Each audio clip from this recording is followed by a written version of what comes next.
Okay, happy Friday, everyone. I hope that you guys are doing well. André is going to join us in a minute. We've got a few things to go over and see if we can catch some nice trades at the end of the week. So to start off the week, we've actually, obviously been having a massive sell-off, and I did do my pre-market prep stream with edgeful here this morning as well. But we've been seeing a massive sell-off on the American markets and as well as global markets as well. We can actually see even our beloved South African index is coming down 3% today. So absolutely massive tanking going off here at the moment. I mean, today on the ES already, we're down over % overnight, and stocks aren't looking bullish at the moment either. So yeah, we'll speak about a few things, chat about markets, some edgeful data, and then we'll get into it and see if we can find some trades. Why does it say scheduled for 11th of? Yeah, it might be 9:13 at PST. I'm not too sure why it does that, but yeah, we'll speak to Bean in the background. We'll speak to the team in the background and see what's happening there. But streams will always be Mondays and Fridays at 9 a.m. Eastern time. Good to have you guys here. So I did speak about this. A very interesting stat actually here with edgeful is that the seasonality report, Novembers are typically the best months in terms of the performance of most of the global stocks. Even if we go over to the ES chart as well, right, we can see that ES has been, November's definitely has been the best month in the last 3 years as well as the last 5 years. But speaking for today, the previous day's range, I did mention this on the stream, previous day's range report on ES, unless we get something moving higher in this direction above the previous day's lows, I'm going to be still looking for short. So previous day's lows on ES is currently sitting at 750, give or take. Right. So that's what I'm looking at this morning. I'm short bias unless we start to see some form of bottoming out here at the minute. But yeah, we've still got 30 minutes, 27 minutes until the open. We'll wait until the open and then obviously take it from there, right? But yeah, stocks aren't looking particularly bullish as we speak. A few other reports that we can maybe go over that I like to wait for is that opening candle continuation reports. So this prints after the first hour. We can see in the last 6 months, if the first hour is green, we look for longs. If the first hour is red, we look for shorts. Pretty simple in terms of that. Any questions in the chat? Any questions in the chat as we speak?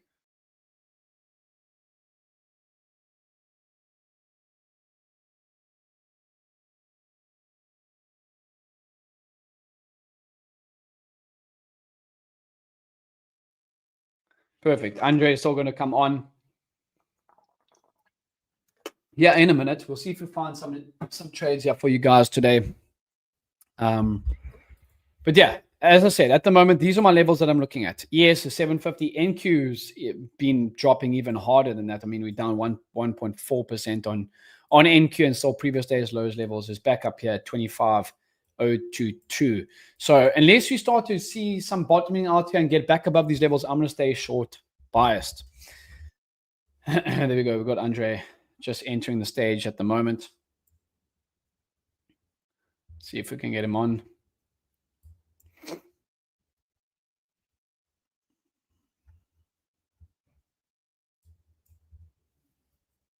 There you go. André, can I bring you on stage? There you go. There you go. What's up? Morning, bro. Happy Friday. Happy Friday, bro. Yes, sir. You feeling a bit better compared to last Friday? Yes. Nice. Good. Yeah, I mean, markets have been selling off here, bro. How's your week been? Good. I'm pretty happy overall with some of the sell-off because of the opportunity that it's giving us, honestly. Yeah. With some of the bigger tech names. So I'm going to pull up my screen for a second. Yeah, let's get up your screen. We also are using a new streaming platform, so that should help. Just something maybe to bring up with Bean in the back end. It said it was scheduled for yesterday at 9:13 a.m. PST. So I think we need to just check the dates and everything. Yeah. Let's do that. Yeah. Okay. So. But yeah, let's get up your screen. Yeah, just give me 1 second. All right, perfect. Share screen. You can see this, right? Is this big enough? Sure. Should be big enough. Can you guys see Andre's screen? All good? Yeah, just let me know in the chat if you guys can see this. If not, I mean, I'll try to make it bigger, but yeah. So again, what I want to do all the time is just go through every day my watch list, literally like scrolling through and seeing. So right now I'll just go to a 1 hour and I'm just going to go through and scroll, right? So QQQ down pretty significantly, honestly, off of the all-time high right now, 6%. Personally, I'm happy with this. Tesla, we look again, and I'm going extended trading hours highs, not RTH highs. Doesn't really matter, honestly, but roughly 20% off the highs. Apple, really not that far off the highs. So this is like something that I do all the time. I will add and remove names from this watch list, but I literally will do this all the time. So it depends if I go to a 1 hour or a 4 hour, it doesn't really matter. What I'm looking for is where are we relative to the range in the entire year or in the last 12 months or whatever else. I don't really look that much further back. I will look maybe 2 years sometimes just to see like where, if there's any, like if something is not at an all-time high, I want to see where that all-time high is. But you look at something like NVIDIA, right now it was at 212. Now we're sitting at 180. If we start to pull back a little bit deeper, I will definitely be interested in like setting some orders, right? I mentioned on the last stream, I scooped up NVIDIA right over here at 99 because I had an order. It was at 150. 99 was a very big stretch to assume price to come back. It filled. I didn't even realize, and that was it, right? So now I have NVIDIA, like I added to NVIDIA at 99, which is great, obviously.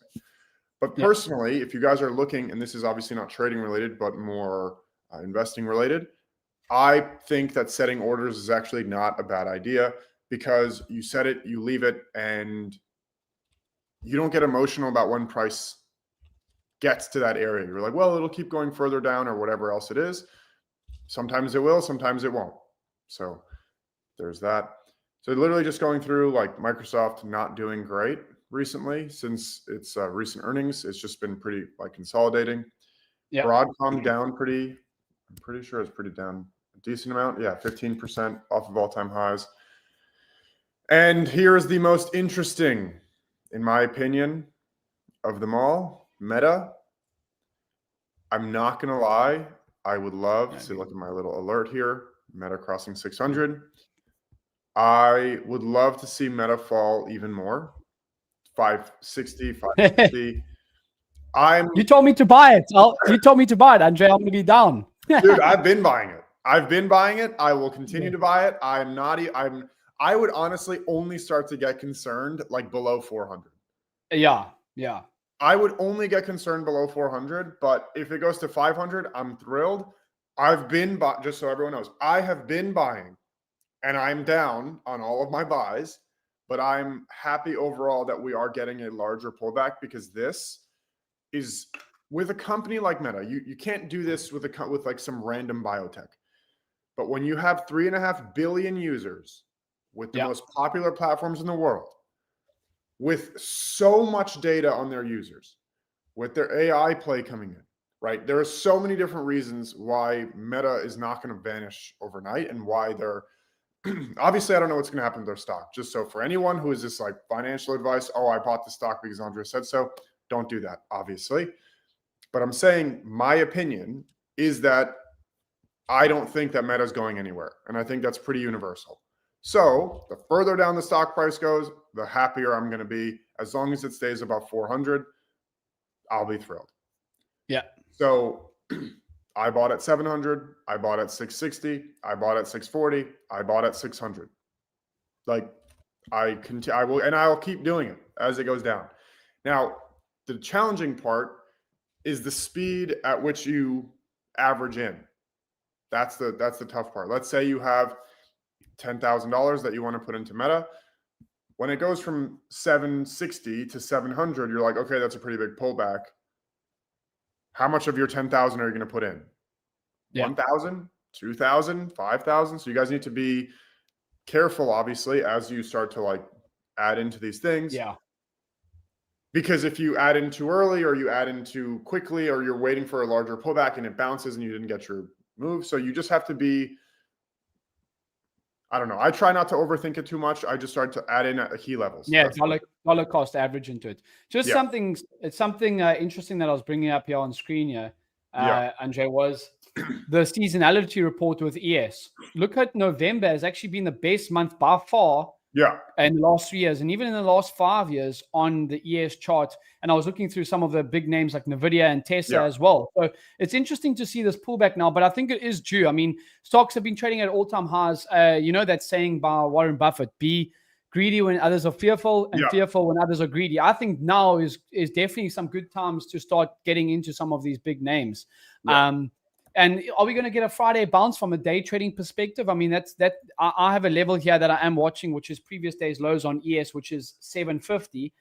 Call it. If we do start to bounce and get above that, I think we could definitely, start to make our way up. I don't think that it will happen, obviously, all today, but we never know. There's no news on the cards today. CPI was extended over from yesterday as well. When are they actually moving that CPI report to? What was that? That CPI report. They were supposed to be released yesterday, but because of the government shutdown, they canceled it. Oh! I thought you meant like an edgeful report. I was like, wait a minute. Ours is out. I'm not sure actually, but yeah, I don't know actually. Yeah, no, it is going to be interesting. But yeah, I was just finding that seasonality report very interesting. That November has been the best month for a lot of these stocks. I mean, even if you go to like Tesla. On that seasonality report, look at that. Like November is the best month. And I think last year actually pulled up the average a pretty decent amount. I know that November. Sure. So usually the way that it works, if you look at even SPY, like if you have SPY up, or if you look at any of the whatever, it doesn't matter. It doesn't matter. It's fine. Yeah. But pretty much the way that it works is, or the way historically it works is, September has a big pullback. That's pretty universal. And then Q4 is typically very strong. So what has historically been a great trade is that pullback that usually happens in September, which obviously I don't really think happened at all. It didn't happen at all. Is a great place to average into a longer term swing trade to the end of the year or into January. Sure. Now, this year is obviously a little bit different. The problem is that there are, from what I've seen and like from my experience, the macroeconomic conditions make a very big difference, right? So if you guys remember, or I don't know if you guys do remember, but pre-2020, FOMC was like not in anyone's vocabulary. Yeah. Like nobody cared about FOMC. Like it was not like nobody knew what it was. Nobody talked about it. Like, I mean, maybe people knew what it was, but like nobody talked about it. Pre-2020 or pre-2021, really, nobody looked at CPI really the way that we do now, the way that everyone is like hyper fixated on it now. And these things, the same thing. Nobody talked about tariffs for, I don't even know how long, right? Like it was like nobody actually spoke about that. And now that's part of the conversation. So understanding when, like you look at something like April on your price chart, and that's not seasonality. There was like obviously a catalyst there. And just understanding when the catalysts are driving the moves versus like a more traditional, less headline-driven environment is just something good to keep your eyes on. Sure. Yeah. Sure. Yeah. What are your thoughts going into today, though? What in terms of trading? Are you just gonna let the open play out and then go from there? Let's pull up my screen for a second. Yep. So for anyone who swing trades or anyone who's expecting or maybe was short yesterday, I'm gonna zoom in. Don't worry. Yeah.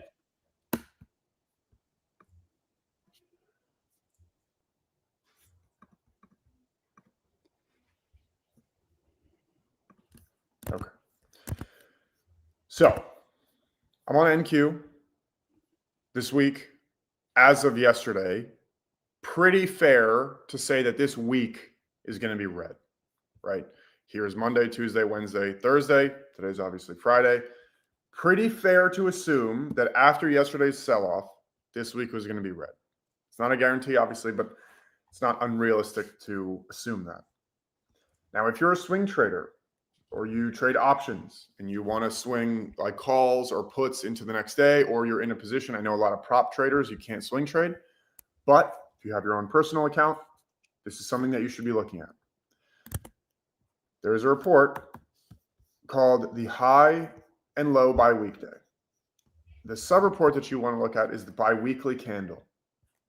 And what this does is it filters first. So right now I'm on the red weekly candles because obviously I'm expecting this week to be red.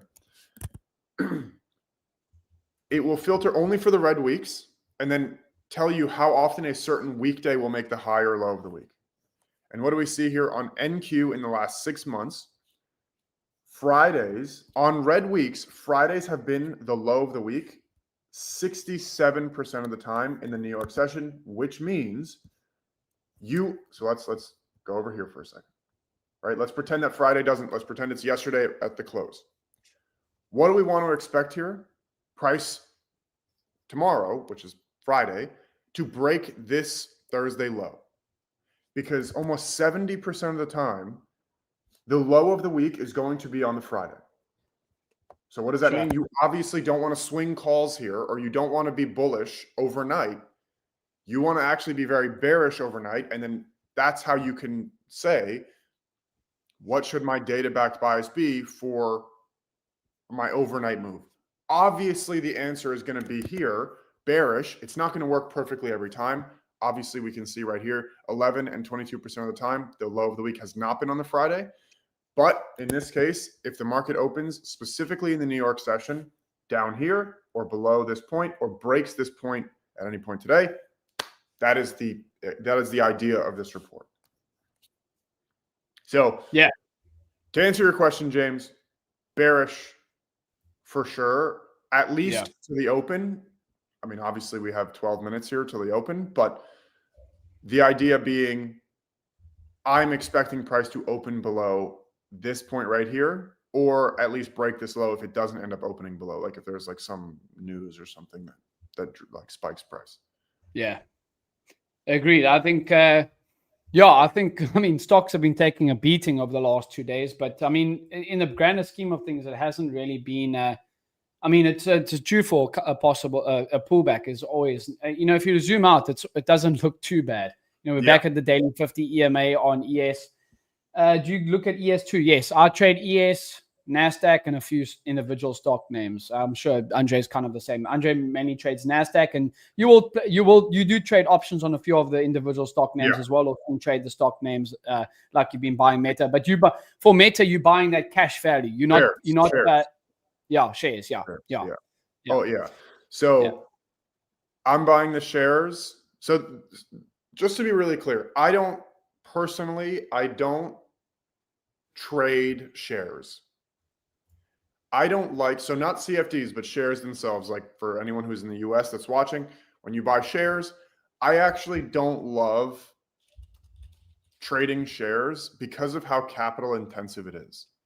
So when you day trade shares, you need a lot of money or you need to take on a lot of margin. And I'm not a fan of that. So, and kind of like I'm just going to explain something quickly, just so we can, just give me a second. They are removing that pattern day trading rule though. Which is going to be huge for a lot of people. Even then, you still need a lot of capital. But let's say that the share price of the thing you want to trade, let's look at Tesla for a second, right? And Tesla trading at 385, right? Tesla price 385. Let's say you want to trade it and you're looking to make roughly $1,000, right? You want to take a trade intraday, you want to make $1,000, right? So that would mean that you need to capture a $1 move with 1,000 shares or a $2 move at 500 shares. So if you need to,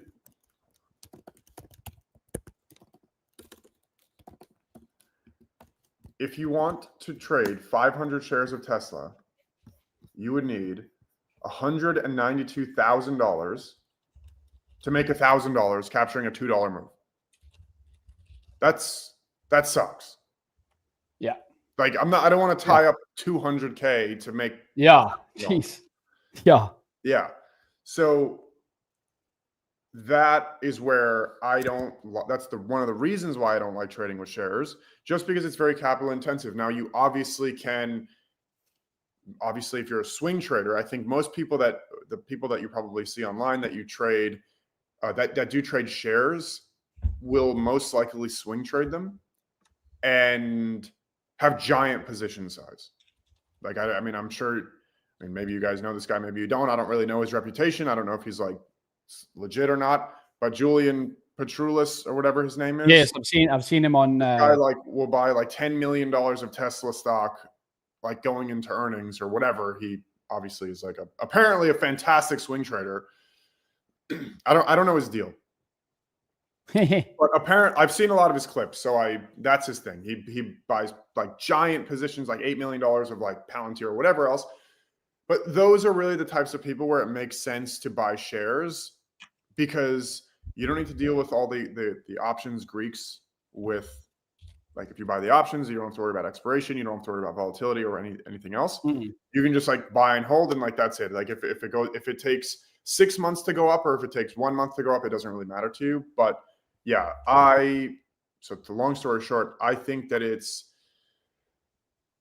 better in the trading or intraday trading context. I would prefer options or futures. And I actually think that they're releasing futures on individual stocks, which is absolutely that's cool. Yeah.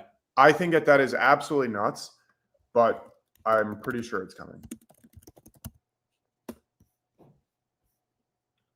Yeah, that is crazy, because someone just commented of their CFDs on Tesla in EU will only need 20% of that capital, and that's you don't need on the CFDs. I mean, you could even trade with like 10 grand and be able to trade. Yeah. If you want to make $1,000, you could do that. It's pretty cool because of the leverage, obviously. Yeah. You guys should be. I mean, obviously, it goes without saying, everyone knows this, but like, be careful with levered products, meaning futures, options, CFDs. I mean, I'm assuming Forex. Yeah. Levered products can be very dangerous, obviously, because, for example, I'll pull this up. I'm actually going to look it up. One sec.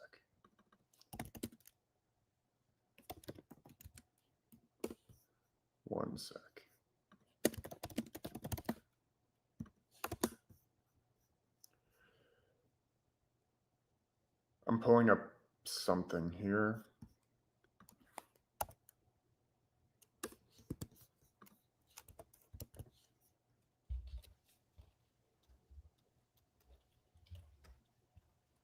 Yeah, we've got the open here in 5 minutes, guys. Yeah.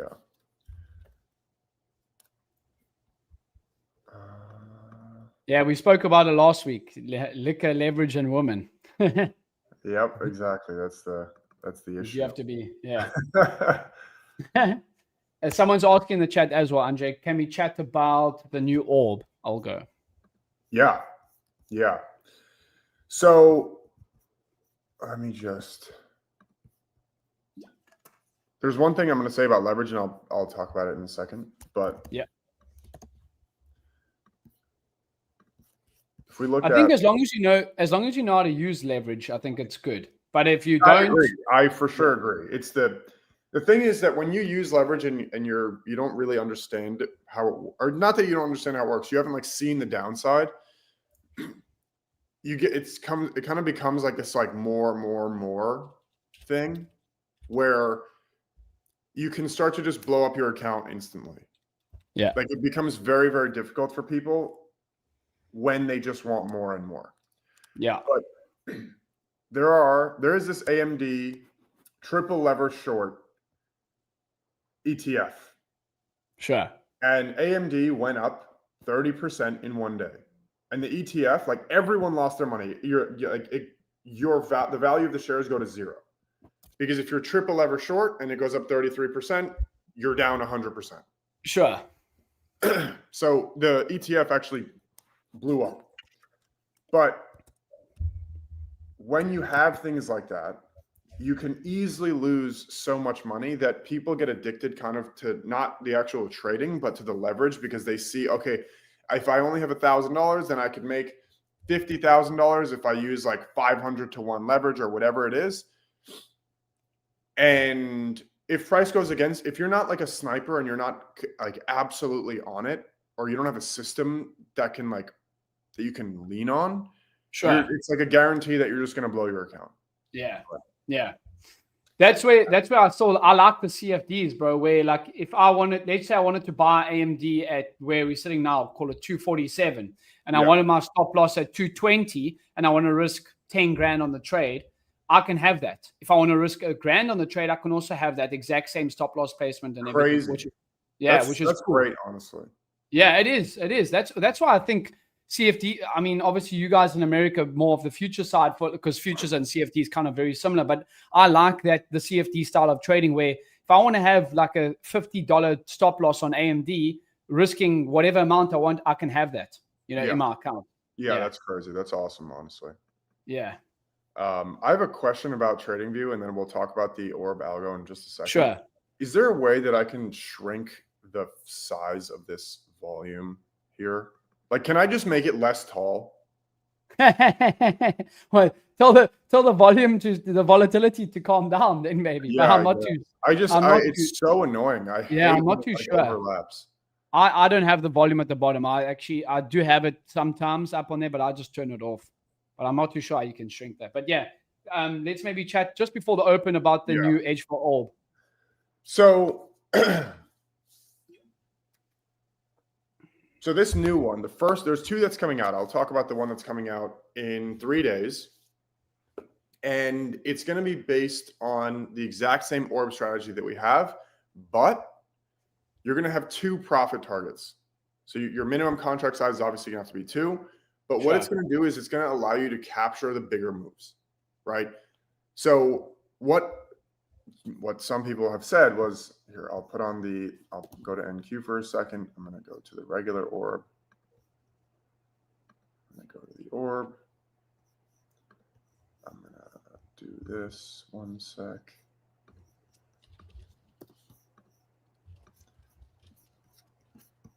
Just give me a second. So let's look at this day here. What happened here is that the orb caught a 53-point move and left whatever. I mean, it's unrealistic to say it left 300 points on the table, but it left arguably another 50 points on the table, right? Let's just call it, let's be a little realistic here. It went 50 points. It probably could have gone another 25 or another 50 or another 30 or whatever else. But the way that the orb works is that you're in and you're out. That's it. There's no scaling. There's nothing. Sure. So what people were saying was, can I have 2 profit targets so I can have one that's closer, similar to this, and I want another one that's going to be a little bit further away so I can leave a runner. Yeah. Which I think is obviously I agree with. So that's the one that's coming out. It's going to allow you to capture the bigger moves. So setting your profit targets a bit further out, or the opposite, right? Sometimes price goes into your favor, right? It'll go 30 points into your favor and then reverse. So what you can do is set a closer profit target to say, I want to lock in at least some profits along the way. And that will be your first contract. Your TP1 will be triggered at whatever. Let's just say you set it at halfway from your first one. So your first one's at 50%, your second one's at 25. Price goes right into your favor. Immediately you lock in some profits, and then you let the rest run to your 50% target. So now you don't actually need a bigger move. You're just banking more wins. So there's really 2 ways that I'm going to recommend that people use it. One of them is, and by the way, the market's open, guys. Yep. Switching back here for a second. And I'm on a 15-minute chart here. I'll switch down to a 5-minute. Someone in the chat said you can move the volume to a lower pane, and then you can just adjust the size on that volume. Yeah, I will. I'm just going to hide it for now, but I'm going to move it to the one below. Sure. I didn't know if there was a way to do it outside of that. But. So capturing that bigger move, right? This is what we'd want to do is either capture that bigger move, leave runners. So when you have these trending days, like something like yesterday, which was like obviously a larger continuation to the downside, you would have been able to capture that. And what's really nice, and this is something that I'm going to look to do, is I'll just zoom in here just because I want to make sure that people can actually see this. I'm going down to a 1 minute. It's very zoomed in right now, but there's really not much to go off of. So I'm just going to do this. Yeah, ES trading lower here at the open. Yeah. So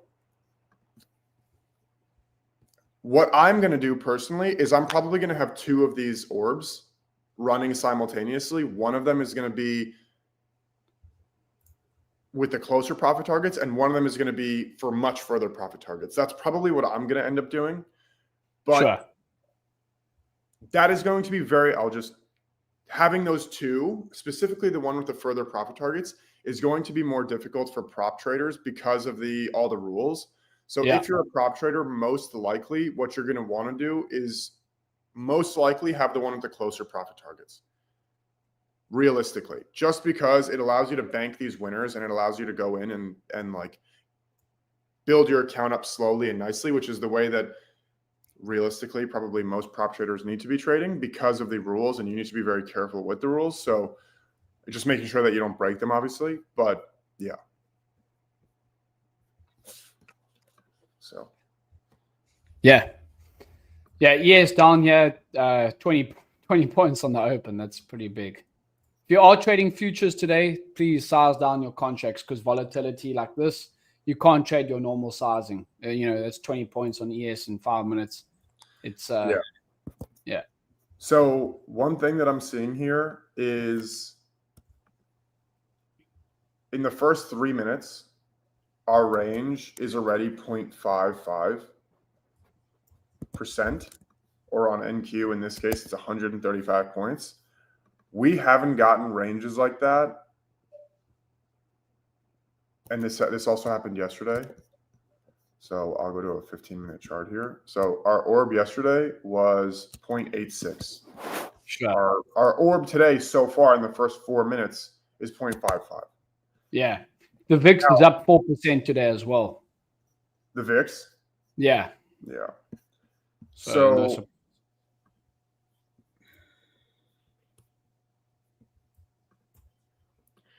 what I'm going to look for here.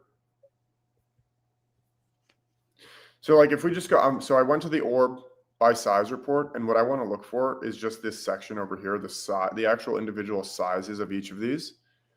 And what you can see, and I'm just scrolling back, so the highest is the current, is like the most recent. Sure. But you can see more recently, these orb sizes have been growing. So 0.78, 0.45, 0.56, 0.85, 0.71. This is all in the last 2 weeks. But you look before, 0.2, 0.24, 0.4, 0.37, 0.34. Like these are much smaller. These are half the size, the orbs. Yep.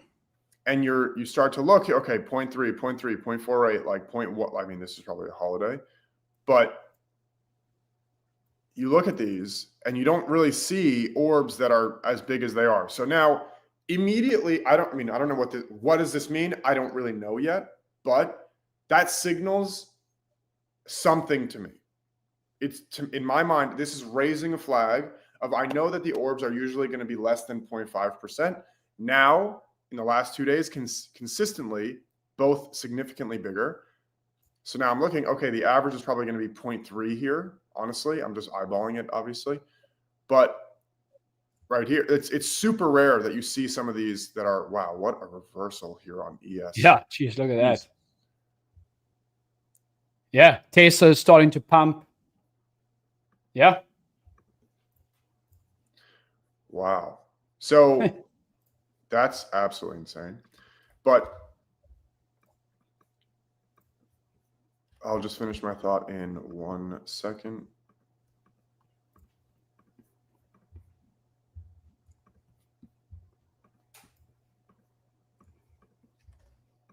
Yeah, Tesla starting to claw back a little bit. NVIDIA as well. Yeah, how's that, bro? Whew. Wow, Palantir also ripping right now. Google ripping. Yeah. Tesla ripping. Meta still below 600. NVIDIA ripping.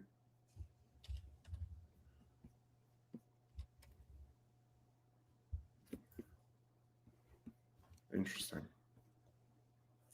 I mean, so if we look just at the gap size here, we're looking at 1.5%. That is absolutely massive. So I would be like going for this retracement, this ultimate reversal setup right now is absolutely a low probability play. But if it works, it will obviously be it will pay a lot. Yeah.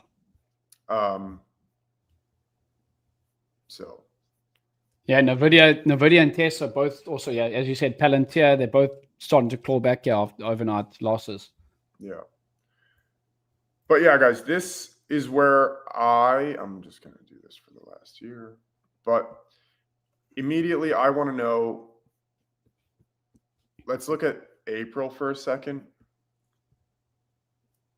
Look at the beginning of April. Orbs, by the way, over 1%, 0.8, 1.3, 1.8, 0.8, 2%, 1%, 1.2, 1.4, 0.6. Like this is super volatile. This environment here, this was obviously in April. This was consistent, all above this 0.9 practically. And then we had, again, all in this 0.4 to 0.6 area here. And then it started to die down. But you see in April, massive volatility. That's what it seems like we're getting again here. Way larger volatility. I mean, do you have like a trade setup here that you're looking for? Yeah, I would like longs back above previous day's lows, but let's see what happens. I mean, yeah, of course, these longs are.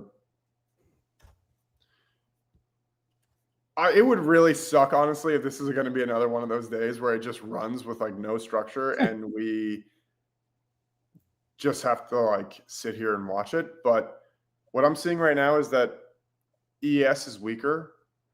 Yeah, relatively.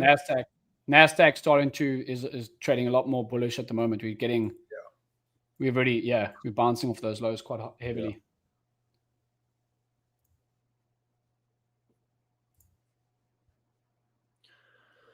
I'll be right back. I'm gonna get a coffee.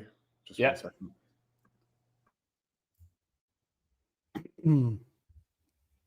Yeah, so let's get my screen up. Yeah, so you can see Tesla starting to rip, NVIDIA as well, and then André did speak about Palantir. So look at that. Yeah, NVIDIA looking. I mean, we've worked the lows now. NVIDIA looks like we are back above previous day's lows on NVIDIA. Yeah, I trade live on my platform every single day. The link is in my bio, and then Mondays and Fridays with André and the team. We got some exciting things coming up as well. So stay tuned for that for sure. Anyone in any trades at the moment? Anyone in any trades?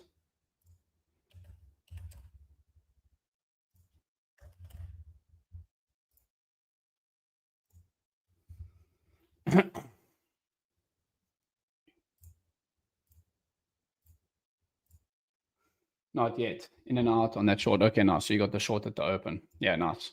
Yeah, because NVIDIA definitely on that 50-minute that wick on that 50-minute time frame looks pretty nasty. NQ bounced as well. Good solid 5-minute closure. We could definitely see back up towards previous days lows on NQ as well, which will be up at 25K. How do you suggest we go through each segment of the orb algo settings to find strategies aside from day and week optimization? Yeah, let me get André on there. He'll give better insights into that for sure.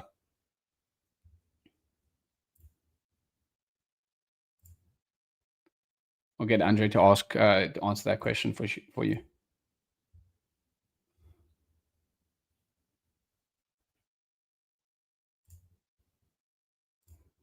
Yeah, I mean, yeah, pretty big rejection there. Do we get previous day's lows though? We'll have to see. We'll have to see in the next bit. Yeah, André, we got a question here for you. So let's. How do you suggest we go through each segment of the orb algo settings to find strategies, apart from customizing each day? So if you go to the algos page here, and if you go to this step 2, so I'm in the get started section, and if you just go to step 2, what you'll see towards the end here is I actually will do it with you guys, right? So you can see, like, I actually will do the like a lot of the optimizations with you guys here. So this is important for you guys to watch. Like, obviously, Sure. I don't make these videos for fun. I do them because it's important. So watching this section over here, like, I don't recommend just like putting it on your charts and trying to figure it out. Like, that is genuinely just a bad idea. Like, we redid the entire onboarding flow for the algos intentionally. So the get started page is where everyone should get started. So you watch this first, you watch this second. You need to understand how the backtester works in order to do anything. So right over here, you need to watch this. This is the orb breakdown. Here are some Excel explainers. And then the next step is just to go and automate them. Sure. You should go and like see how they work first, but there's really 3 steps here. So looking at different strategies, meaning like, do you want to use a 5-minute orb versus a 15-minute orb, or a 30-minute orb, or whatever it is, or do you want to use a 3-minute chart versus whatever else? There is no solid answer, right? Like, there is no single answer that's going to give you like this is it. This is the holy grail. Like, that doesn't exist, obviously. God, I need to stop this. This is so annoying.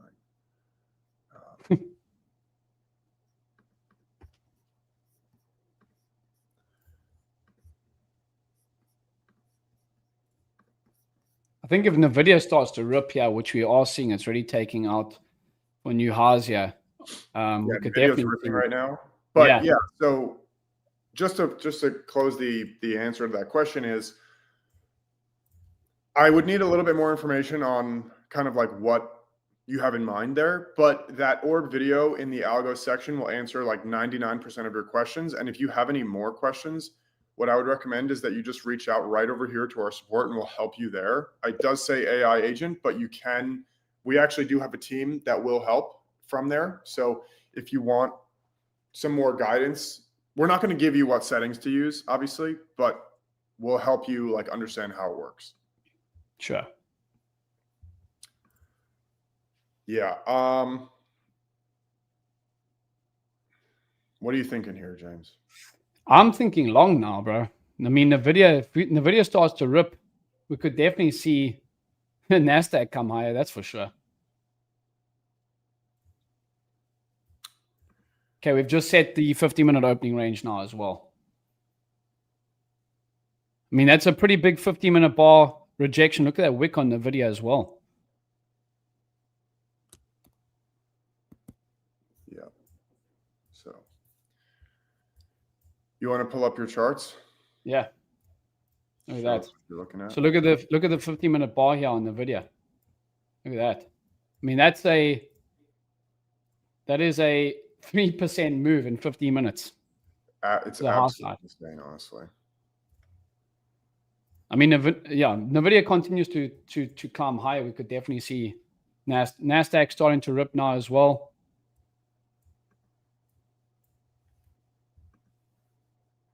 What are your thoughts here? I want to look for a long entry. I would love to see a little bit of a pullback, to be honest.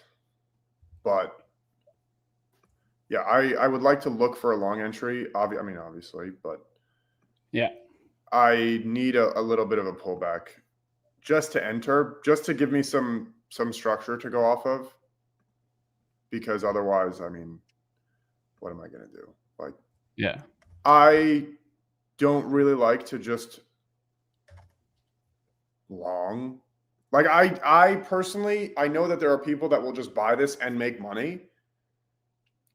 But in my opinion, for every time that you do that and you win, that builds a bad habit of not having a proper risk to reward set.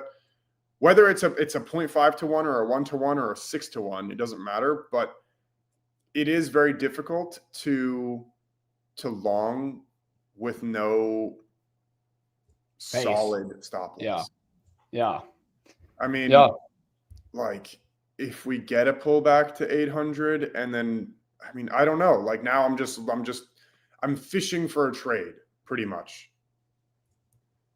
And even now we're 140 points away from previous day's low here, from previous New York low.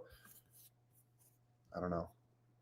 The thing is, like, buying into strength, or you're buying when price is moving like aggressively higher, is like not that terrible of an idea. It's just I would love a little bit of like a valid stop loss. Sure.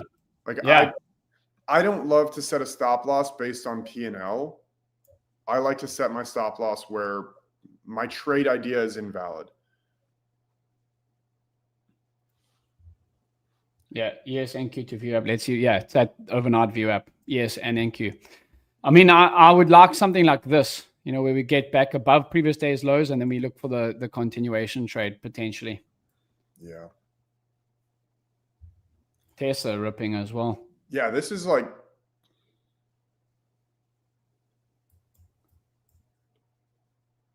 the thing is, if it continues, you're going to be pissed that you didn't buy.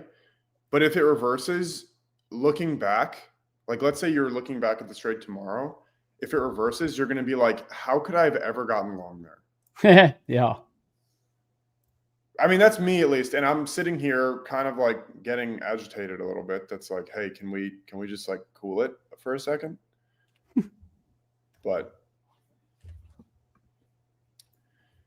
yeah, like NVIDIA ripping, Tesla ripping, Google ripping, Palantir ripping. Apple's the significant lagger here for sure. Yeah.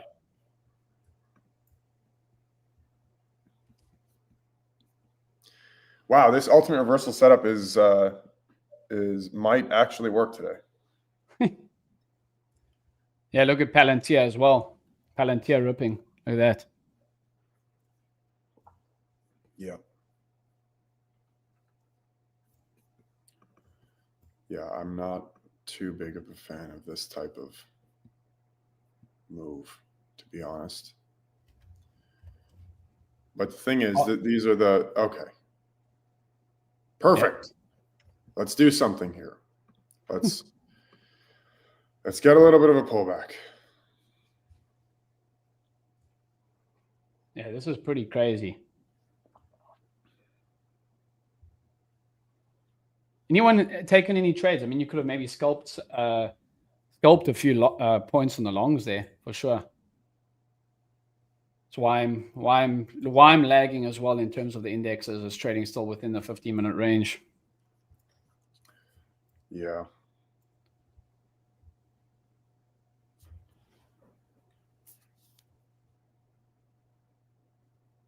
SMCR also bouncing.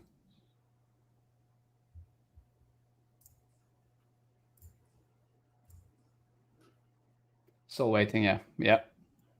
We are back above overnight VWAP on ES. There you go. There's my NQ orb algo told me to get long. So I'm long on one of my algo. Wow, your max orb size is pretty big. Yeah. Would yours go ahead. Would yours be off for today because of the orb size? Yeah. Yeah. Just because, or I would have two, because what happens is today the orb is 200 points, 220 points. So if you want to target half of that, your target is 110 points away. Sure. So what I do is have a second one that has tighter. Like now, if your orb is 200 points, you only need to target 25% of it. Correct. For a 50-point move. So that's the way that I kind of think about it. But I mean, there's no right way to do it. If you were, you know what I mean? Like that's just the way that I would do it.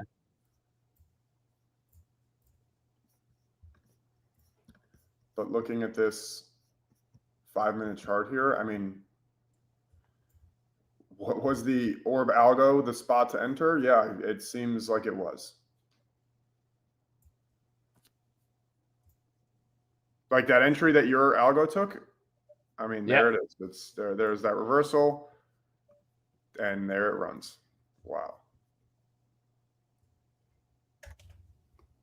Yeah, NQ start. I mean, we could definitely go vertical here on this. Jeez. Look at that. That's just straight up. I mean, you must be in solid profit right now with your algo. With my orb algo, yeah. Yeah. I'll have to. I don't have those accounts up though. Like I don't watch them, bro. I just let them do their thing. It's honestly. Otherwise, I stuff around with them. I discretional trade. Yeah. No, I fully agree. You can't do that.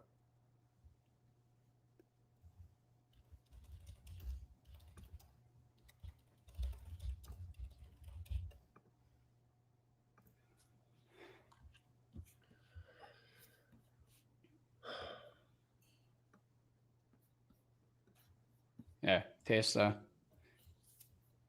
Tesla gets above the previous day's lows as well. We could definitely start to see. There we go. There we go. That white line is those white dotted lines, that previous day's lows on Tesla. If I zoom in here like this, like that. The video is ripping them. The video actually now green on the day. Dude, insane.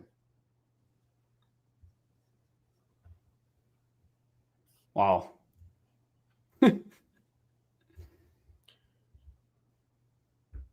I'm in a trade on my NQ orb algo, Marcel. Yeah. So no manual trades right now. Wow, dude, this is crazy.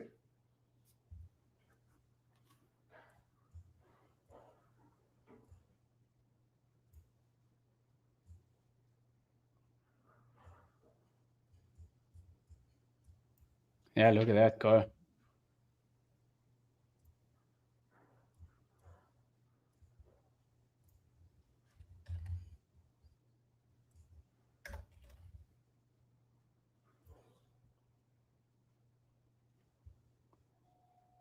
You'll see the ping on my left-hand side when I get the notification to get in or out.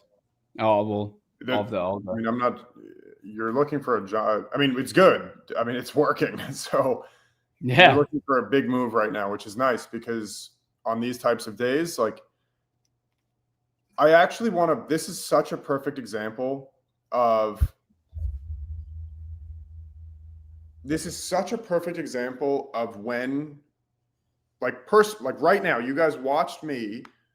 I can't find an entry. I can't find an entry. I'm not going to get long here. I'm not going to do this. I'm not going to do that. James has a back-tested orb algo that he has optimized, that he's happy with. Yep. That got long on this pullback. That I didn't. I don't know if you guys saw, but I had my was trying to plot out some sort of like risk to reward, like where would I put my stops, whatever else. He got long. Emotionally, I was like, I don't know. I need a bigger pullback. And now he's in significant profit right now. So another great example of like when the algos trigger, just leave it. Yeah. As crazy as it may be to watch it like that, just leave it. Because Jim Simons, the number one quant hedge fund in the world, if you gave this guy, I think it's crazy. I can't even like say it because of how it is.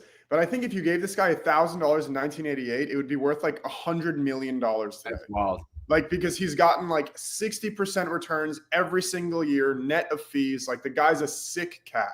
Like all of his stuff is purely data backed. They have never done a discretionary trade. And what he says, and I'll tweet the clip, but what he says is, no matter how crazy the trade looks that the computer is going to take, you never interfere. With the actual trade. Yeah. Because you can't back test the emotions of the trader in like you can't backtest the trading guy having a bad morning or being in traffic or getting into an argument. Correct. You can't interfere with it that way. But yeah, bro, it's crazy.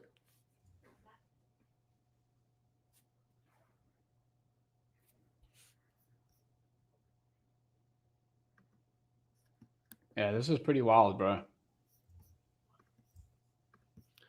I'm going to see if I could find this on Twitter. Because I want to play it actually right now. We won't get, like, nothing will happen if I play this clip, right?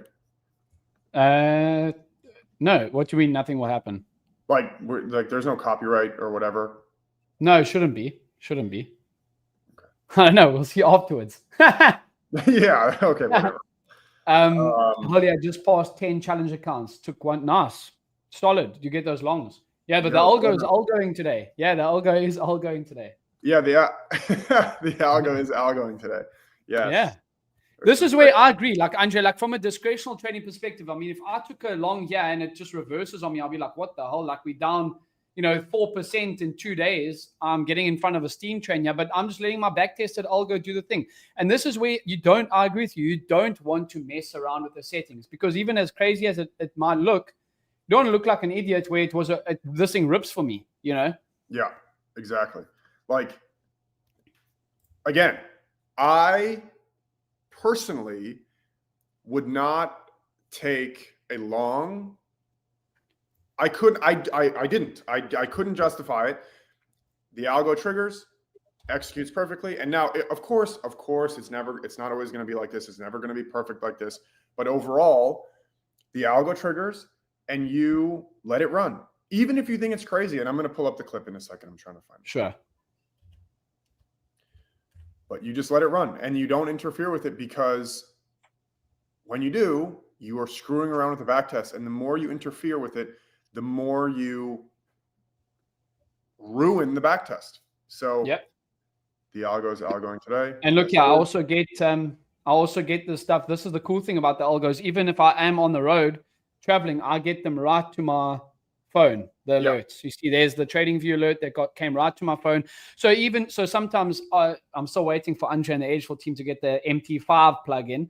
But I can take these on my personal cash account on MetaTrader 5 for those who are trading CFDs. Yeah. So guys, anyone who's in the algo trade, let it run. Don't interfere with it. IBKR, we're actually working on that. It's like a whole process to be able to get an API connection to Interactive. It's like a crazy process to get a connection to Interactive Brokers for some reason. We already applied. We're in the process of doing it, but I just saw a comment. Please, Interactive Brokers. It's been a huge request. The application process is honestly insane, but I'm going to try to find this clip because I really want to play it. Dude, look at Tesla. Look at Tesla, yeah. I mean, just from Tesla, from overnight, you're down 4%, to now from those overnight lows to where we're sitting at now is 4.5%, where we've just rallied. Dude, Elon's probably looking at it. I mean, imagine his net worth today. Down probably like 50 billion. What country is Elon from? The legend, South Africa. The legend. Do you know that many people don't know that he actually started PayPal first? That's how he made his first big bucks. Dude, you know what's crazy? He sold PayPal for like his share was like 200 million or something, and then he put it all into Tesla, and then dude, I won't lie to you. Like, if I sold a business for $200 million, you're never seeing me ever again. Dude, he went all in again and then was borrowing money for rent. Imagine you sell your company for $100 million. Imagine you check $200 million come into your bank account and you're like, stuff that, I'm going to go start another company. He was borrowing money from the banks for rent, bro. Dude. And then I think the story goes that Tesla was doing so crap that he actually asked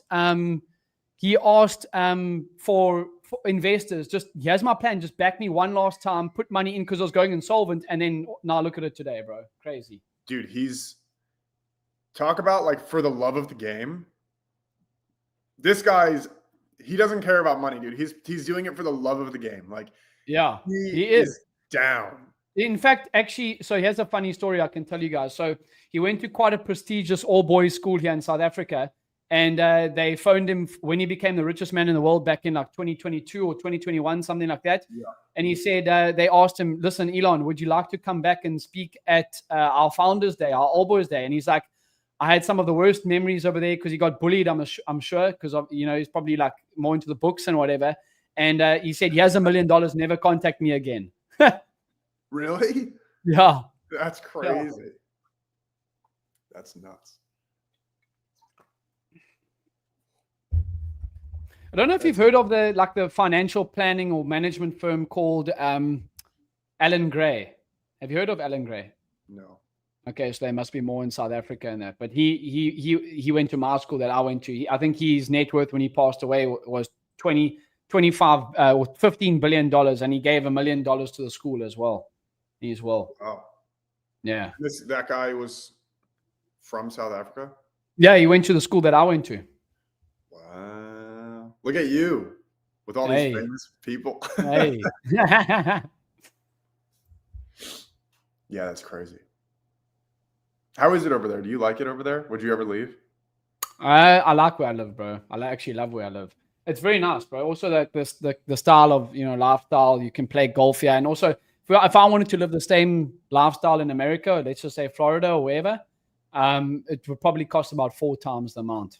Yeah. Yeah. Because, dude, we play like golf at country clubs. I mean, my golf membership for the whole year is like $600, unlimited golf, and it's at like a country club. I mean, you'll pay 1 round of golf in America for that. Yeah. Luckily, I don't play golf. I'm a little bit nervous about even exploring golf because I have this like hyper obsessive personality that when I start something, I just want to like do it all the time. And like, no matter what it is, if it's like learning like about AI or if it's like a skill or whatever it is, right? Like a sport or like whatever it is, it's like the only thing I think about. It's like my entire YouTube search history. It's like everything. So I can also be the same, and you just want to get better and better every single day. Yeah.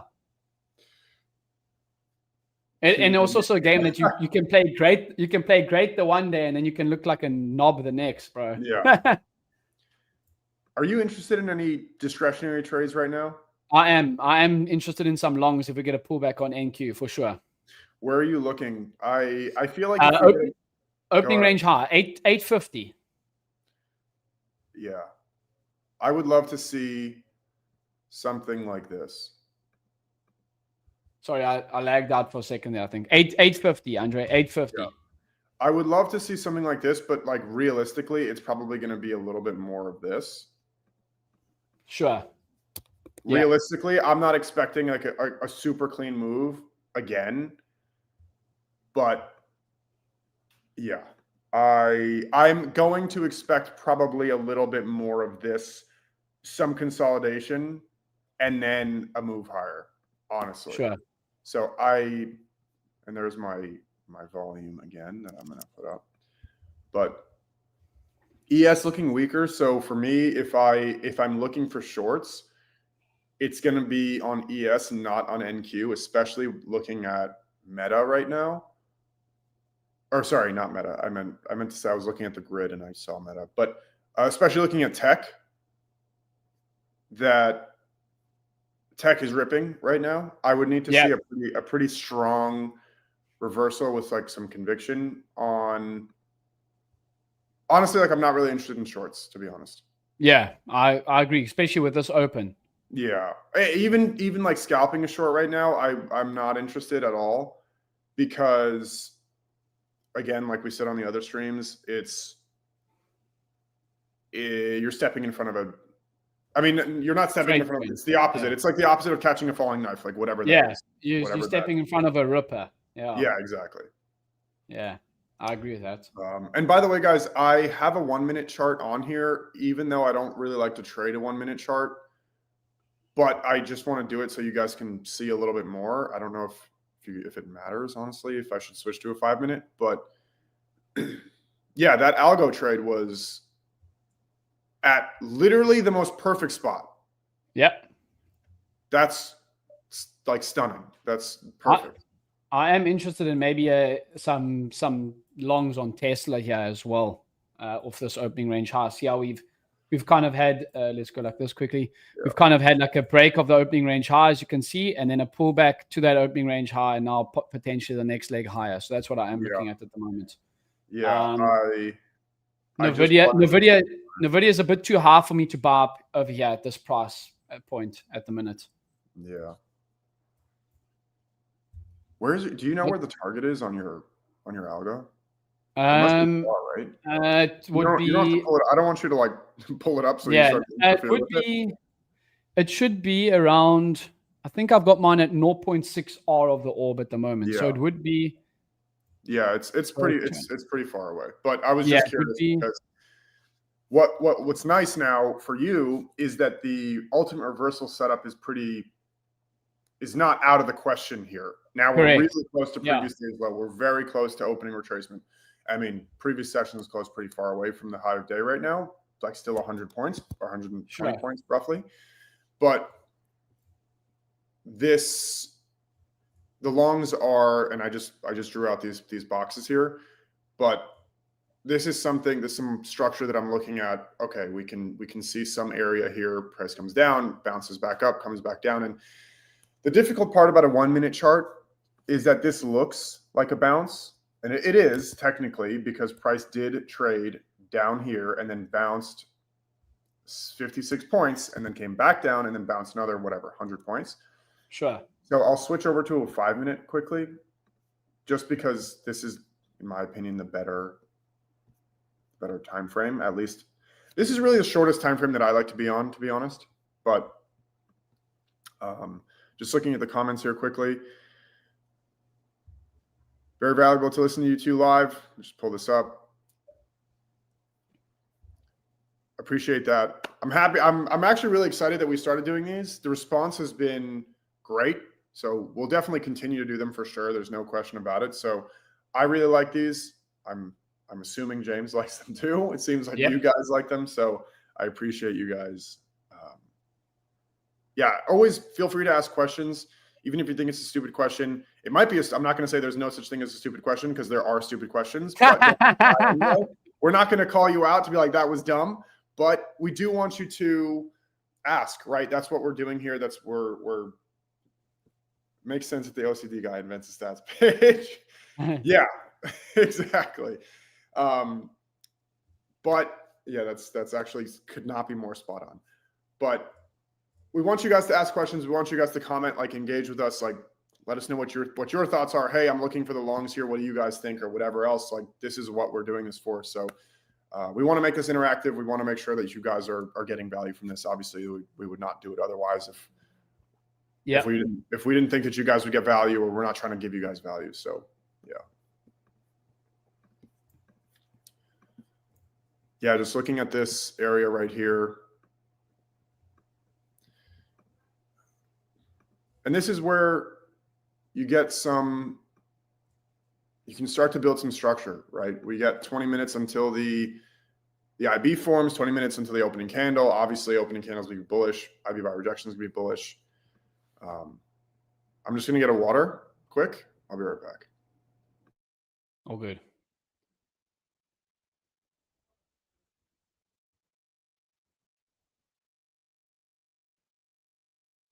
Yeah, so ES still, I mean, could be looking at longs here 100%.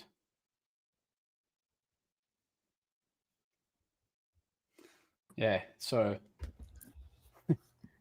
I see Keith's comment. Let me pull it up quick. Keith's comment, trying to read the reports and understand the algos. If you go to the algos page right here, so in this left sidebar, you go to this red one, the one that says algos. You think this is big enough, James? Should I make it bigger? Yeah. Okay. So you go to the algos page right over here on the left. Obviously, I'm assuming you've been there. Go to the get started. The get started page, there's 3 sections here. They're very, very short. Setting expectations. These videos are mandatory. Whatever it is, these videos are mandatory.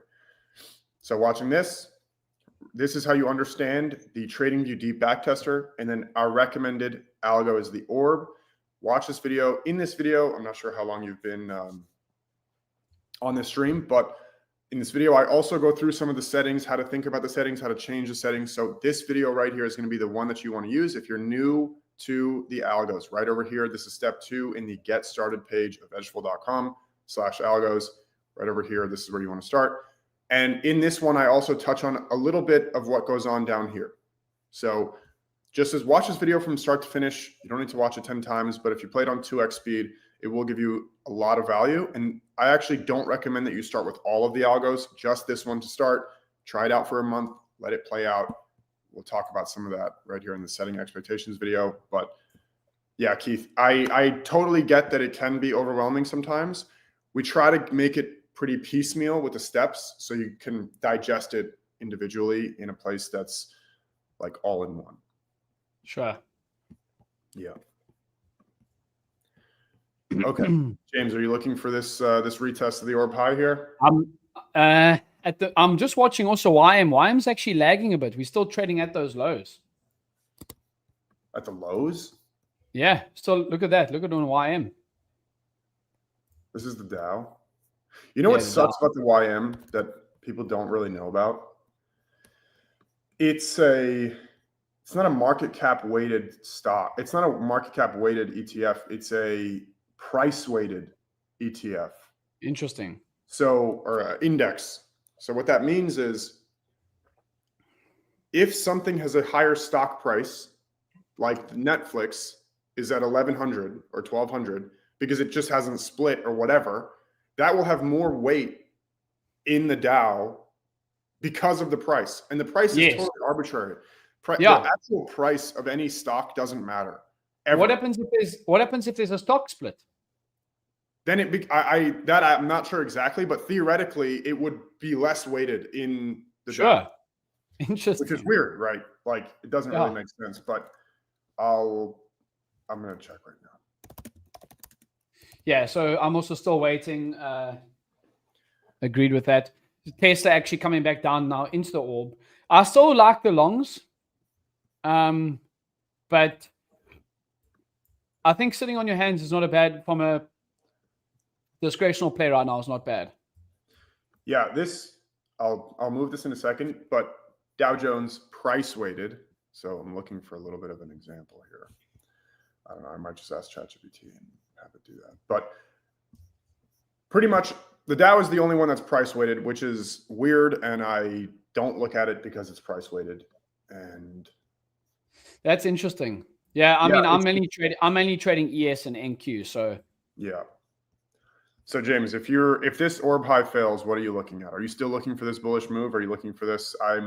As long as we stay above the overnight view app and the opening range high, I'm still going to be looking at longs. Yeah, I'm tempted to get a long in here on the NASDAQ right now. Yeah, Apple's finally pushing. Tesla's looking like it's reversing. I don't know, man. I still don't. Okay. I mean, I don't know. I mean, if it gets above this level on the charts I had at 25K, that I could see us filling at least back up to 25,150, which would be midnight price, the changeover of day price. You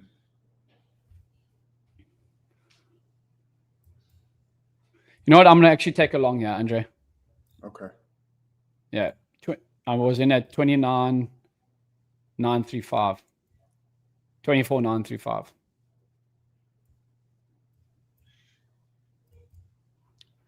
Let's see how it goes.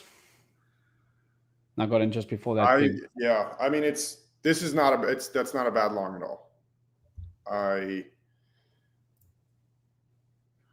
Like I said before, I was not expecting it to push like this, the way that it is. I was expecting a little bit more of this before one of those.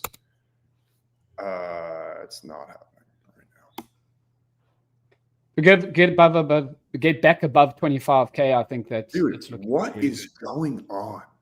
It's pretty crazy. Actually. Yes, actually, new hive day before NQ here, which is very interesting to me because it was the weaker one.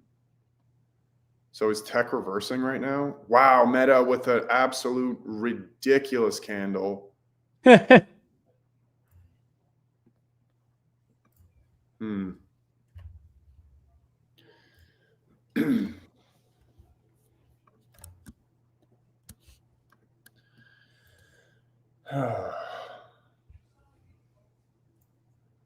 Okay, so I'm in those longs. We can go to, let's bring on my screen here. Yeah, pull up your screen here. And just speak through why I like the longs here.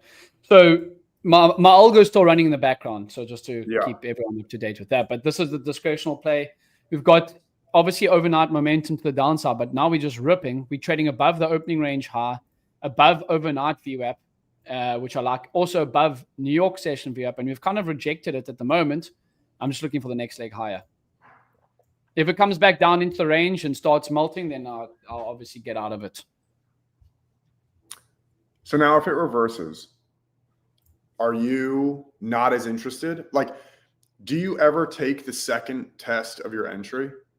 If you missed the first entry, I do sometimes. It just depends on what price action does. So someone actually asked me this question yesterday because, funny enough, I actually made money longs on ES yesterday. If at the open, yeah, exactly. I took these longs over here on ES. It was actually pretty wild. I should have taken shorts later on in the afternoon, but this was my long yesterday on ES. I took this on a live stream as well, but I literally took this bounce off opening range low back towards opening range high. That was my long yesterday. And guys were asking me, but James, the data was showing bearish continuation. I agreed with them, but I'm always looking at price action first. So if price action is giving me a nice little scalp long, I'm going to take it, you know? And then if I was really on my A+ day yesterday, I think I should have been getting in some shorts, later on in the day, like down here, and then looking for continuation plays. Yeah.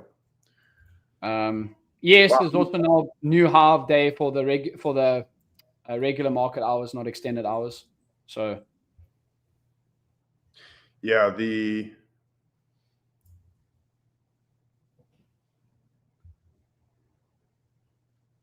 don't know. I'm just sitting here looking, but Eddie asked a question here. 8 charts on TradingView or another platform that's on TradingView. So I have a specific layout. So right over here, you can see on your thing, it'll say layout setup right over here. What you can do is if you click on this, it'll allow you to have like any iteration practically of as many charts as you want in any layout you want. So I have 8. It's not for any particular reason that I have 8. It's just like if you have more, then it's just harder to read them. But I have ES, NQ, Tesla, Google, NVDA, Meta, Apple, Palantir. Not that Palantir should be on here, honestly. It should probably be something that's in the top 10. I'll probably end up replacing this. But yeah, that's how I have these 2 here. And I would be a little bit more interested in a long here if we get one of those. Oh, I'm not sharing my screen. Okay, hold on. So what I was just saying was up here on the top right, you can see this layout setup. This is where you can pick any version or any iteration of a layout type right over here. So you click on this and you can save a different layout just because it would be annoying if this is like your personal one. Like I have a bunch of tabs up here, but yeah. So right now here I have 2 side by side right over here, ES and NQ, but yeah, that's how you can do it. This is on TradingView. I personally really like to have it so I can just switch back and get to see like what's going on with everything. The same way, pretty similarly with the screener, the edgeful screener. That's how you can, what's it called? See pretty much like everything at once. Now, nothing has formed yet in the daily bias template. We got 9 minutes until that forms, but yeah. So, by the way, if we get a nice little consolidation in this zone here above this orb high, I would be more interested in longs. Specifically, what would be, it looks like NQ is starting to become the weaker one, which is weird because Apple's ripping. Meta just had a really giant bullish candle, but NVIDIA is starting to pull back, which might be dragging down. Well, the thing is, NVIDIA is also very heavily weighted in the S&P, so I'm not really sure. Yes. But ES is definitely the stronger one.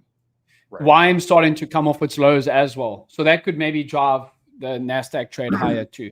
My NASDAQ entry price is 935 on NASDAQ. So I'm still in the green.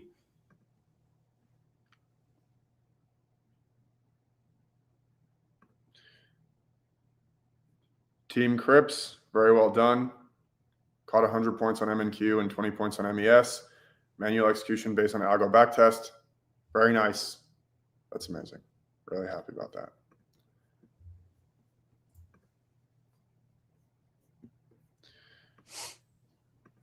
Yeah, but this is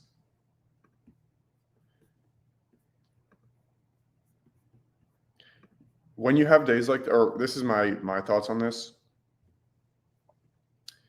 Let me just pull this off. Okay. When you have this type of move, personally, I kind of, as much as I do hate this type of like barcode, I do kind of like it because it gives me something to place a trade on, right? Like right now, if price comes back into this area, I have a consolidation here. I have a zone that I'm looking at that if price comes back into, I can start to look for entries.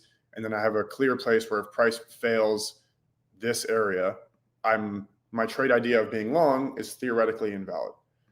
Now, the overall bias for today is most likely going to be long, obviously.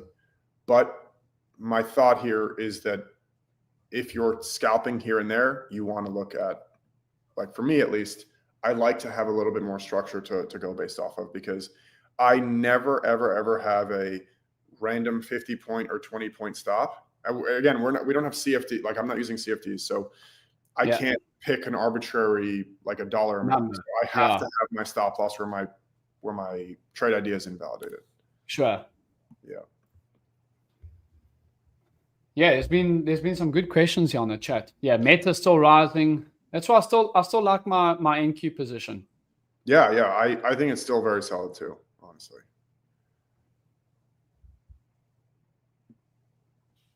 And obviously at my orbs in at a solid price as well. Yeah. Yeah, that was a beautiful entry.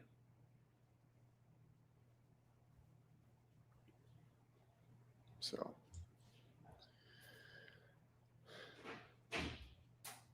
Tesla ripping as well. Let's see. Yeah, Tesla is ripping. Yeah.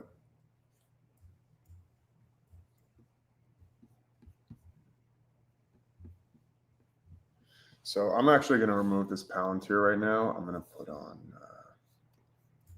Do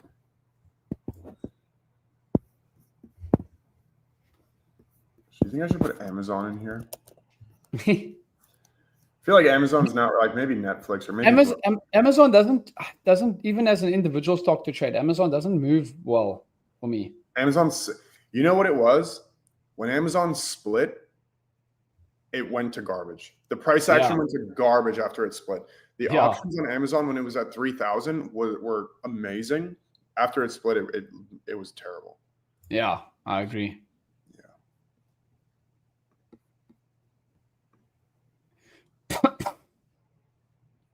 Okay, so ES coming back into this little area here. NQ kind of sitting. I'm going to switch over to a 5-minute because I feel like there's a lot of noise here right now. Yeah, I hate lower time frames, bro. Like, yeah, I agree. Yeah.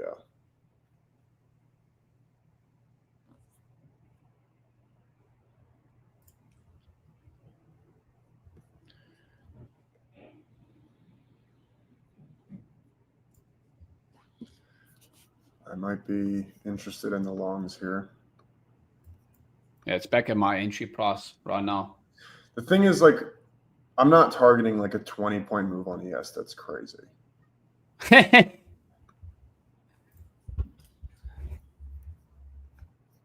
See, we got Nice. So we got Tony here in the Discord as well. It says, nice stream on YouTube this morning, guys. I'm out. Got profit target on Orb NQ. Nice. Great stuff. Nice. Very nice.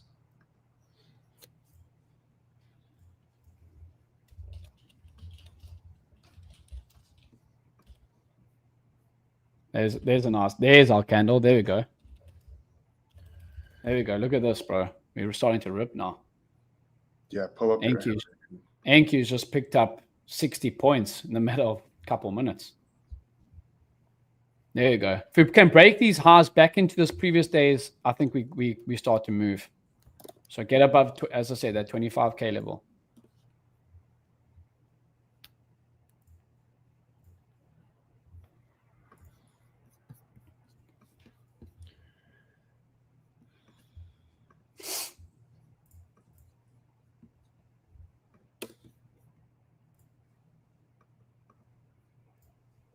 Tesla's ripping, bro.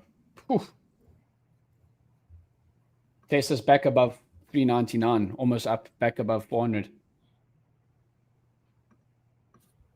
There you go. Look at that. Look at this.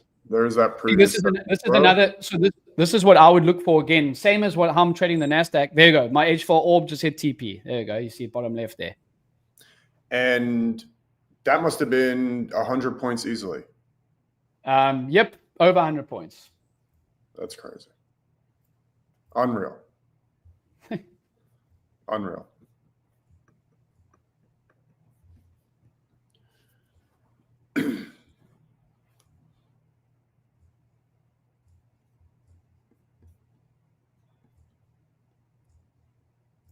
Okay. We're back above 25K on NASDAQ now as well. YM starting to come off its lows. There you go. So look at YM. YM starting to lift now too.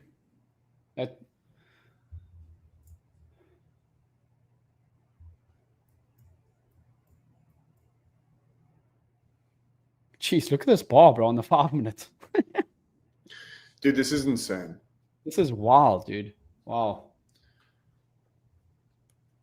I mean, your gap. I'm up 90. I'm up 90, 92, 95 points. Over 90 points on the NASDAQ right now. Your previous session low, your opening retracement at. So this is what I'm going to do. Because overnight, I'm going to take off 80% of my trade. Yeah. Lock in some profits. I don't know what it's going to do after this, so I'll take some profits there. See, this is again how we were speaking. I don't like to go up 90 points on the NASDAQ and then it reverse back to my entry, bro. Yeah, no, of course. Yeah.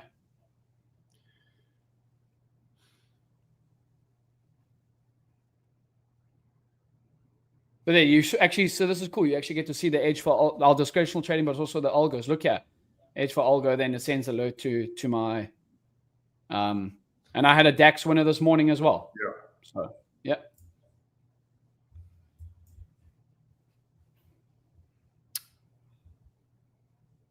There you go. Tesla just hit back above $400. So that's, as I said, very similar to the NASDAQ trade. Obviously, Tesla and NASDAQ will move pretty much in sync, but we get a break of the opening range high. We get a pullback into that New York session VWAP, which is that blue line. And then, could be looking to take longs off the bounce play over there and get that move up from something like this, like that. Yeah. And stop like that. Like that. And the IB just formed, opening candle just formed, IB by rejection formed. So we have. Okay, yeah. Someone's asking here, could you take us through steps how you got the 100-point gain? Yep, can walk through it. So from the orb, I'm using a 5-minute closure outside the orb. So my orb trade would have taken here at 5 minutes after the open over there. That's where my algo took it. But for my discretional trade, we get a break above overnight VWAP, above opening range high. I get the pullback and a rejection, and I'm just looking to take the longs. So using VWAP with the edgeful data, and obviously everything now, if you go to the edgeful screener as well, if on the left-hand side here on the screener, right, everything would be pointing in the long bias. I'm pretty certain of that. So let's just there we go. Yeah. Look at that. Look at the one that I like to use, Andre, is that opening candle continuation. It's such a powerful report, bro. A lot of the times what happens in that first hour could determine the rest of the day. You can see over here, like on the stocks, Apple is having a bullish first hour. Microsoft, Meta, NVDA, Tesla, QQQ, SPA, you know? Yep. It's... that's all on stock. Let's go to, oh yeah, I see you've changed this. You have stock, futures, and then all. Let's go all. Yeah, click all, yeah. For whatever, for some technical reasons, it will always default to whatever you're on. We can't default it to all. I mean, like we could, but we can just like hard code it, but like we don't want to hard code it. But yeah.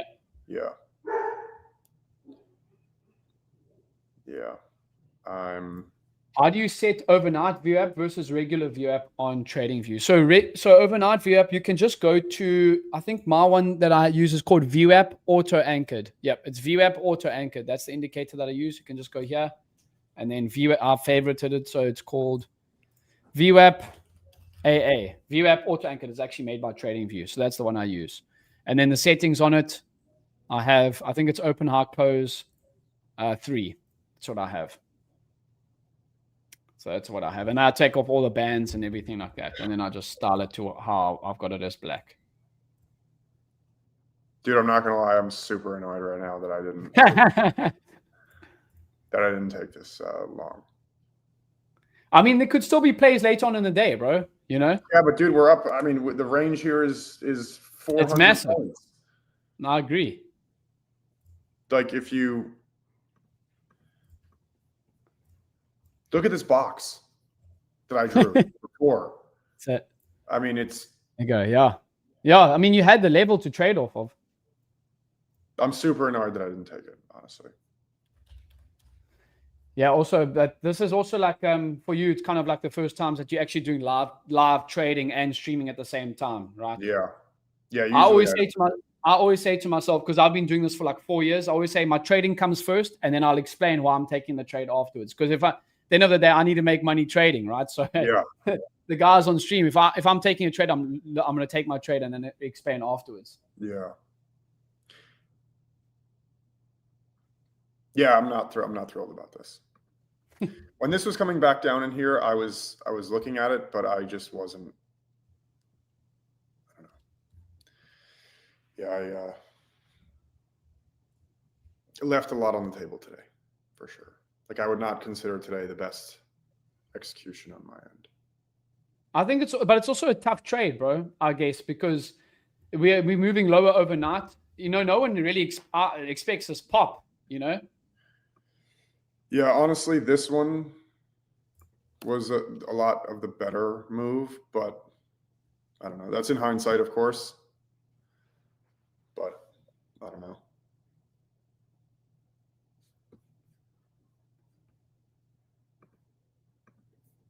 Rapid eye movement. Get the freaking algo, bro.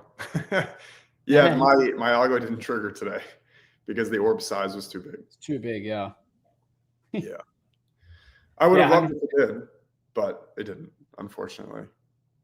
Yeah, and just to keep everyone, I think we got about 300 people watching us live here this morning. So we're going to be live here Mondays and Fridays at 9 a.m., walking through how I'm trading, how Andre's trading, the algos, edgeful, everything like that. But yeah, just to give value. Yeah. I appreciate you, Mr. Fast Car Mike. I like it. Appreciate you, man. Yeah, I'm sitting here like, damn. I mean, I have no regrets of not entering anywhere here. No regrets about that. This, I'm not gonna lie, this is where the algo had entered actually, but I would have not entered here either. I like to see some, again, like it's really hard to set a stop loss here. Like if we zoom in for a second, like it's very hard to set a stop loss on this pullback. Like where are you going to set it? Like down here, that's arguably 100 points away. So I'm not doing it. But when price breaks out and then retests this area, this is the nice entry. This is the nice entry. This is where James had entered right over here. That's a great entry. Looking for a new high of day, looking for that ultimate reversal setup with the previous session's low, with the opening retracement, with the previous session's close. Now the move already, we've gone 400 points on NQ. We've gone 70 points on ES. These are giant moves, especially within the first hour. Very, very big moves. But again, there's your opening retracement that just got hit on NQ. But yeah, poor execution from my end today on the trades here.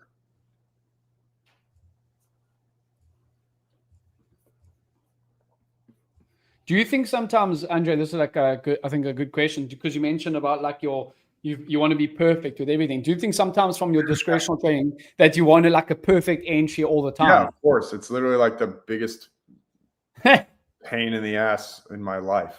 It's like, yeah, of course. I always want them. That's a big problem actually for anyone who's like perfectionist. Trading is like not.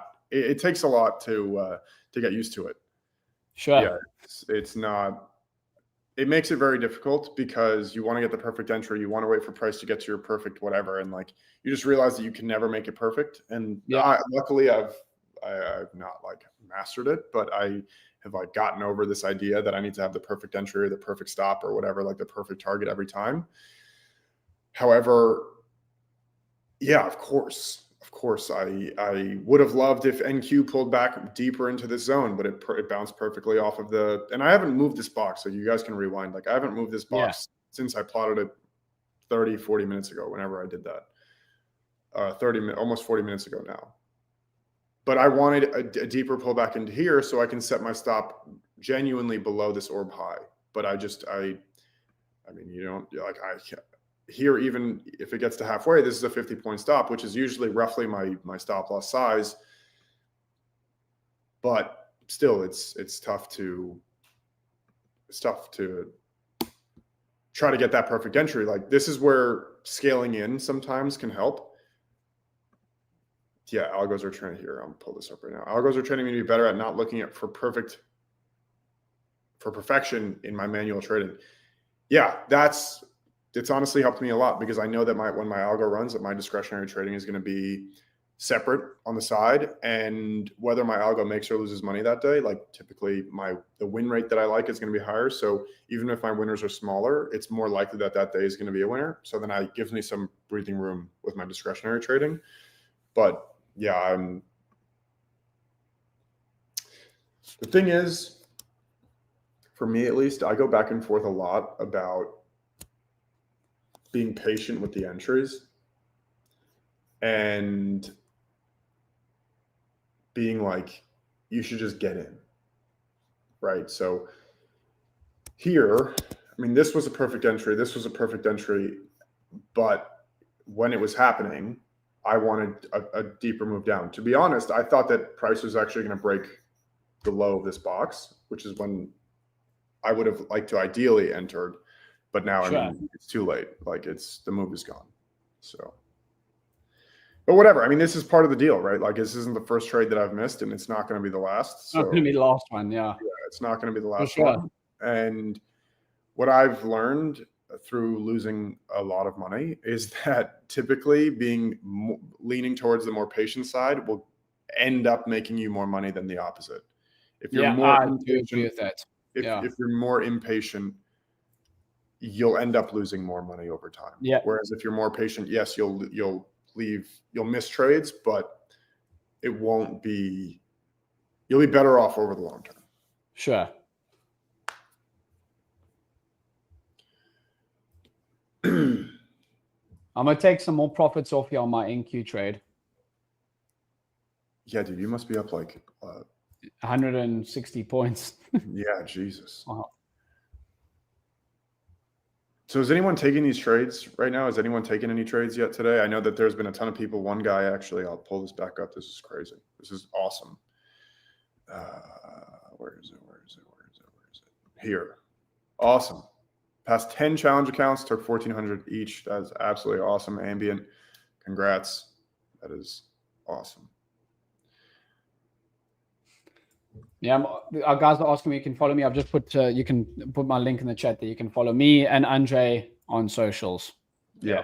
We live on André's Twitter account or X account as well as mine at the moment. So yeah.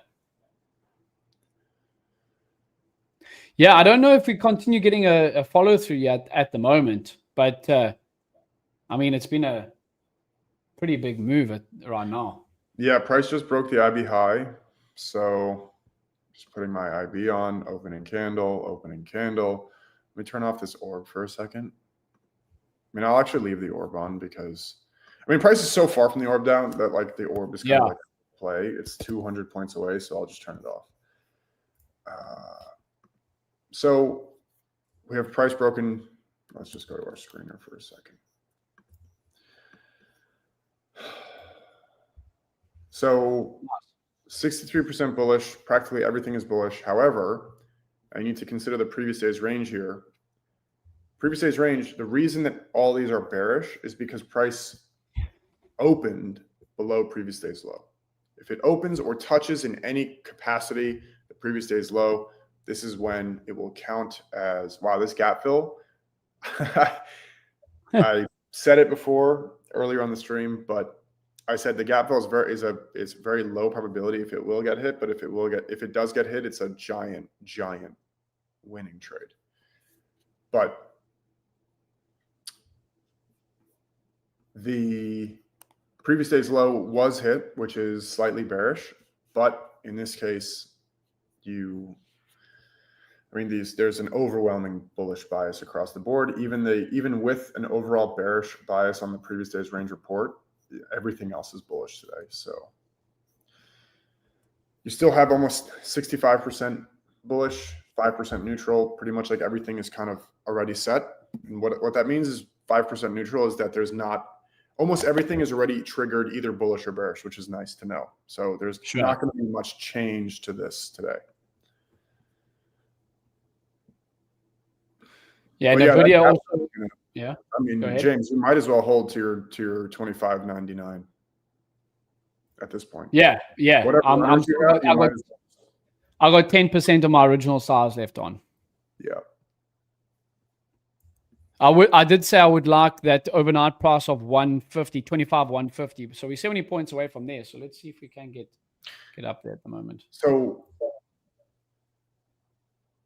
yeah, this is just like an absolutely insane move. Dude, Tesla's are now green on the day, 0.32% after being down 4%, 4.5% pre-market. That was a brilliant break and retest of that opening range high on Tesla. So I just can't believe that I didn't take this trade.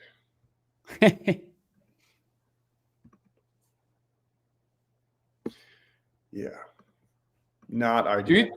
Just a little bit off topic. Do you think a stock like Rivian's good to buy long term?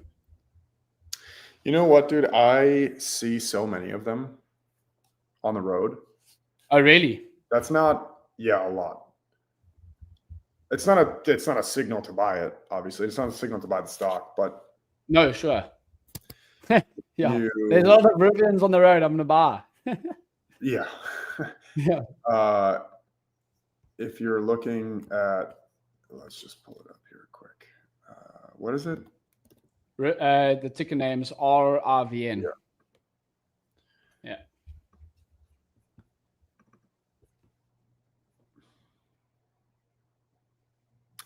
Wow, what a chart.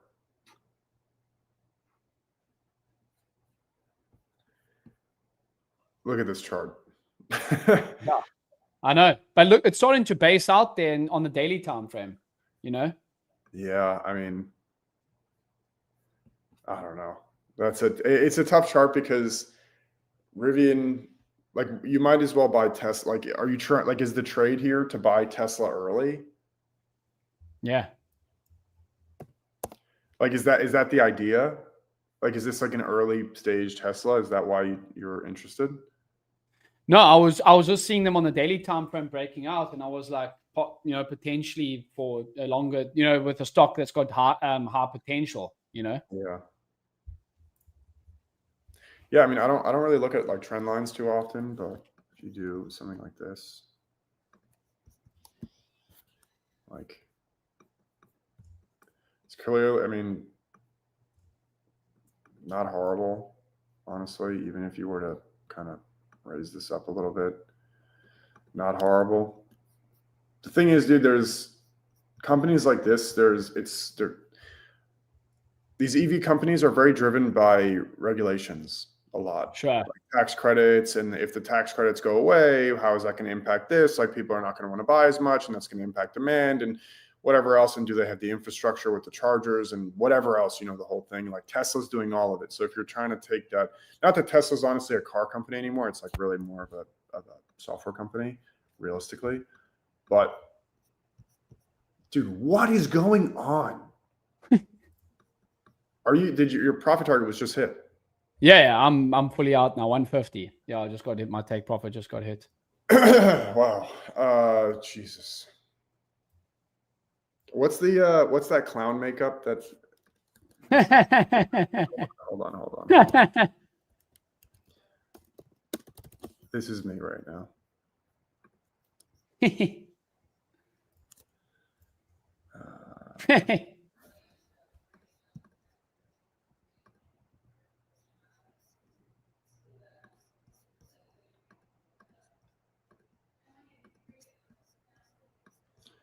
This is me. Every time that price retested this zone that I drew, and I didn't take it, and then now this is me right now as price is 260 points above my zone high. So that's me right here, this guy.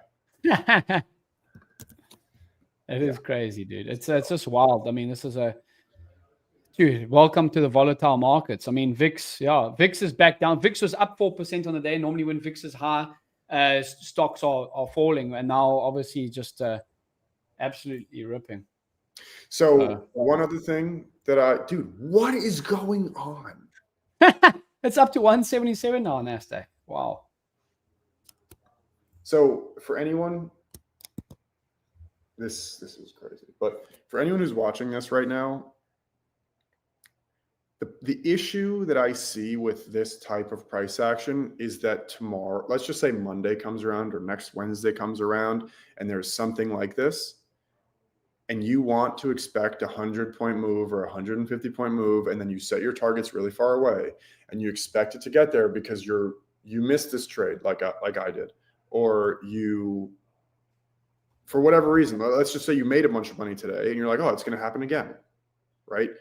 And then you set your targets really far away, and then price goes up. You're up a lot of money. You're like, it is happening again, and then it reverses, and then you start to like you need to be very clear that this is an outlier day. Like this is very obviously an outlier day. What could have signaled that to you, like I mentioned in the beginning of the stream, was the orb on this day was almost 0.9%. Like I went through, I had gone through the orb. What stands out to me is the orb sizes, right? That's always something I look at, which I should probably talk about more. I don't think I've ever spoken about that publicly, but you look at these orb sizes, right? 0.85, 0.56, 0.78, these like larger orbs. And you compare that to April, right? Not that April is the same. There was a giant catalyst in April, but you compare it to April here, you're looking at 1%, 0.5, 1.1, 0.9, 0.13, or 1.3, almost like 1.8. Like these orb sizes are very big. And this could have a strong correlation to an increased move. Now, I'm actually interested. So we're building edgeful AI right now. This would be actually a really interesting question to ask edgeful AI to say, what have the ranges of the days been on days that have larger orbs? Right? That's a question. Like if edgeful AI was built right now, I would ask that. Right? Today, the orb is 0.88. I want to know what the average is for the last 6 months. It's whatever, double the average. If it's double the average, what has the range been in the last 6 months for every time that it's been double the average? Like what is the range I can expect for the day? And the range being the high to the low of the day, right? So 550 points, like obviously this is an extremely outsized move. This is like not normal to happen. But that's what it is what it is, right? Like it's like, I don't know. I should have taken this trade, honestly, but I don't know. I don't know what to Dude, this is crazy. I mean, look, YM's just broken out. YM's been lagging. You can see ES and NQ actually up on the day now, green on the day after being down 1%. YM's now just broken outside of its opening range high as well. So do we see that rip too? Are you going to trade it? Like, do you trade it?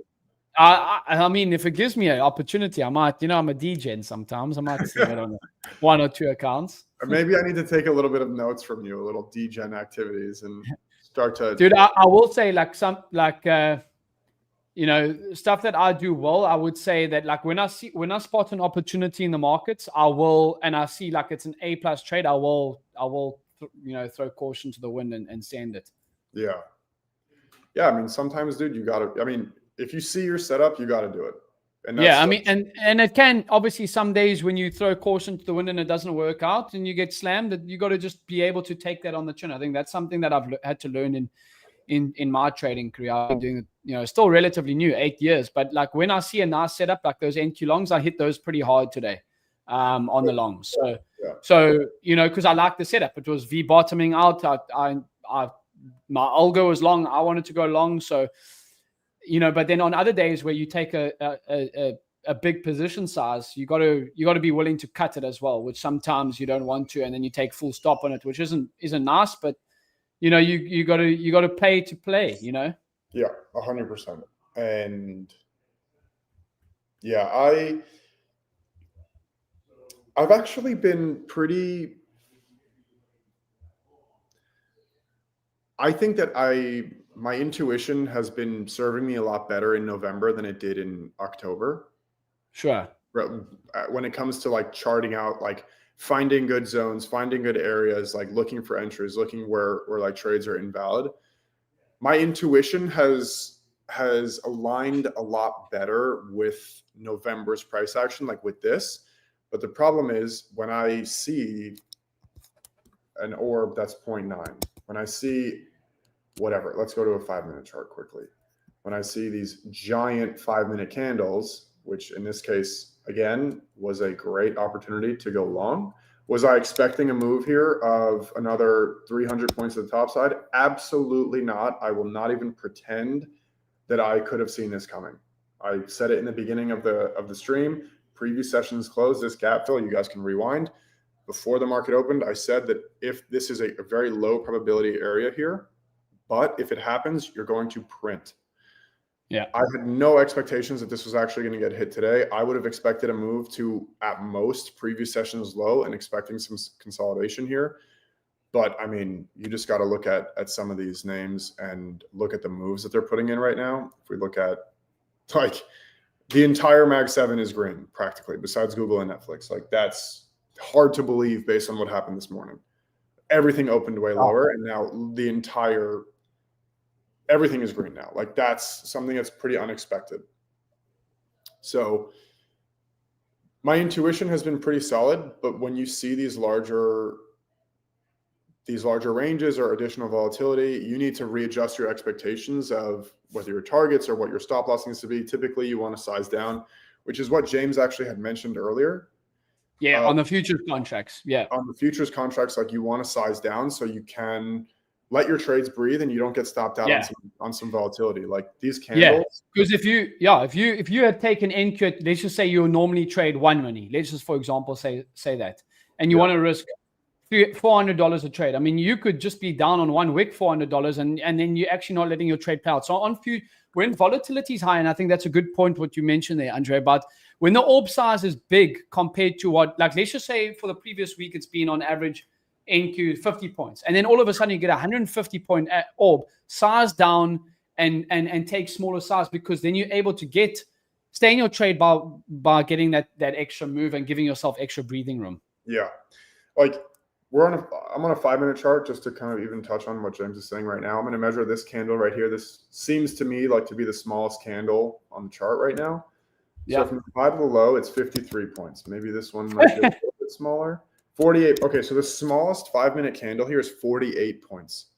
If you were trading with a 20-point stop, I mean, like, there's no way that you made money today. Like, it's just so sizing down and setting a better expectation immediately. So for anyone who was here from the beginning of the stream, which I obviously recommend you guys actually sit here and like watch from the beginning, but For anyone who was here in the beginning, the first thing that we noticed was in the first 3 minutes of the open, the orb was already like 0.5 something %. Immediately, what that triggered in my mind is bigger than average, additional volatility. Then I went to the orb size, and I read through all of the orb sizes to see what has the average been. Is this larger than average? Yes, it was. When was the last time something like this happened? Roughly April. Not to say that we're going to recreate what happened in April, but additional volatility is going to change the way that you need to size, or you need to set your stops, or you need to set your targets, right? So in this case, what my mistake was, just even like looking at it now, was because there was the additional volatility, I wanted a more perfect entry. Sure. I mean, this was as close to perfect as it could have gotten. I wanted a deeper pullback. I didn't get it, and I missed out on, even call it 50 points. Like realistically, there's no way I would have held for 200 points. Like I personally don't like to do that, but I did leave like 50 points on the table, and I'm not going to like sit here and pretend that I would have ever assumed that price would touch the gap fill. But because I wanted it to be too perfect in a more volatile environment, I missed the trade. So Sure. Understanding, like resetting your expectations based on what's going on is super important. And I think that like James mentioned, as we went through, I'm taking this trade, and he was explaining why he took the trade. We are trying to give you our thoughts live, like as it goes through. I need to get used to this live trading a little bit more, because I know that some people will just follow it.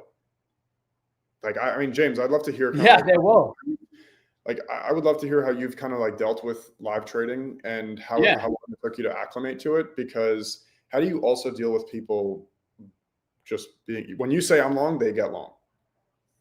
Yeah. I always say, have I lagged out? Yeah, there you go. Okay, so I'm back. I always say at the start of the stream, listen, I'm going to take trades. I'm not saying you need to follow them. I use this for education purposes to help you better your own trading. That's what I always say at the start of the stream. Like that, I'm not telling you guys to take the trades I'm doing. When I do my pre-market preps with edgeful as well, which is always at 8 a.m. Eastern time, which I did today, I said on the pre-market prep, I'm looking for potential longs if we look to bounce and get above overnight VWAP, and particularly above the previous day's lows area. So, I just give them my thoughts and thesis. I could be horribly wrong, which I am sometimes. No one's going to be right all the time. I don't win 100% of my trades. No one does. But I actually see my trading, and this is something that I enjoy trading at the stock market open, and why I only trade like New York session time now, is I actually see my trading as like, so for those that don't know, I actually played professional rugby for 3 years when I left school. I see it as like I'm in game time, and then you kind of have to put on you have your warm up, you do your daily game plan, and then you kind of get into it. And how I see the streams is I'm here to focus and make money trading. And if I educate people and try to educate them on why I'm taking certain trades, then that helps too. But you kind of just have to, from a live trading perspective, you kind of just have to focus on your trading first and then explain after. Because if you don't take your trade and you miss your entry, it's going to be a bit of a crap one, Like me today. Yeah. Like me here again. Yeah. There's me today. That's me. Yeah, I mean, it's the adjustment a little bit to, and the adjustment to live trading is because honestly, I am more, and this is the same problem that I have when people ask for my algo settings. I'm like, I'm just worried that people will just blindly follow. Because that's not the core of what the company does. Like, it's not the core of what the idea of the company, the entire idea of the company is to give. It's to make self-sufficient. Yeah. Interesting. Willie C. Trade said Rips will describe it when he likes it and not mention his entry, but only mention his exits. What do you think about that? Nothing against him. Nothing against him in general, the concept of that. Yeah, I love Rips. I think Rips is a fantastic trader. We follow each other on social media. I've spoken to him a few times. Never obviously met him. By the way, we're going to meet up when I come through to the States next year. Yeah, we better. Yeah, next year, May. But we need to do like an edgeful dinner or something like that where we go out. But I prefer to actually mention my trades or my entries because it's more countable. You know, okay. This is I've entered it because obviously I can just come out the end of the stream and say, oh well, guys, I just got a 100-point move on NQ, but I could be lying. You know, if you know, so everything's easy in hindsight. So I'd rather call out my trades for educational purposes and also for accountability, and then walk you through my exit process and stuff like that too, which I did today. Yeah. Yeah, I think this is pretty cool because obviously I share my trades in the edgeful Discord, and obviously anyone can share a trade and say I took this trade, but it could be bullshit. But now that you guys are getting to see me trade live and André trade live, you get to see the actual process that goes behind it. Yeah, it's a little bit of an adjustment for me because I just know I've been on so many calls with our users that I know that they'll just do whatever I say, and I don't want them to do that. So it'll take some time. This is unfortunately the third perfect trade that I've set up that I've not taken on this stream.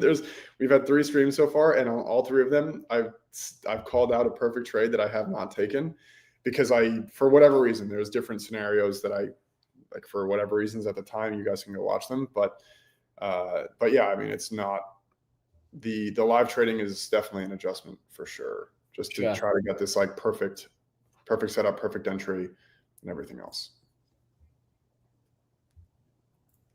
Yeah. But yeah, and again, like in the live chat for those watching, no, I'm not claiming to be some 8-figure trader and that. I'm still 8 years into my career. I'd like to get there one day, but I know how to make money long term. And I just, you educate, take trades, educate. I'm not going to be right all the time. Of course, I'm going to have losing trades. No one wins 100% of the time. But I think the cool thing is getting to see how I use and you use the edgeful data in real time. Yeah, 100%. And right here, the indicator that I have up, the ultimate reversal setup, this is the one that these are fantastic targets. So personally, I don't think that there was a trade set up here. I mean, if you did take something, I think that that's great, but I don't really believe that there was an actual trade that, based on what, like my framework or how I think about trades, I don't think that there was a setup here. If you use something else, then whatever, inverse for value gaps, or I don't know how they work, but I don't know how people trade them. But in this case, whatever. But to target the previous session's low, opening retracement, previous session's close off of this area, off of that orb high, right? So I'll hide the initial bounce for a second. Off of this orb high is like using these reports as the targets. And by the way, guys, if you want to know what the ultimate reversal setup is, you go to the home page on edgeful. So get started right over here, the top left. Ultimate reversal setup is the first video that you're going to see right over here. So for anyone, I should probably open a tab where you can actually see the URL. Just give me a second. Yeah, just a heads up. Some of the stocks are just pulling back a little bit. We are seeing Nasdaq pull back now. That's already 70-point pullback on Nasdaq. So be careful if you are still looking for longs. I would not like to be buying Nasdaq at this level. I think you would rather want to move back into that 25,000 level before looking for maybe some extended longs. But if you've made money this morning, this is also something that I had to learn in my trading too.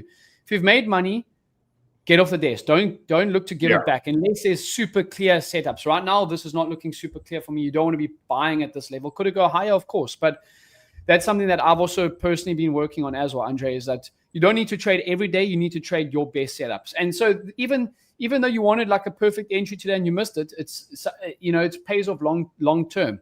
I was actually going through some of my stats, because I've got stats on all of my trading from all of my 7 years.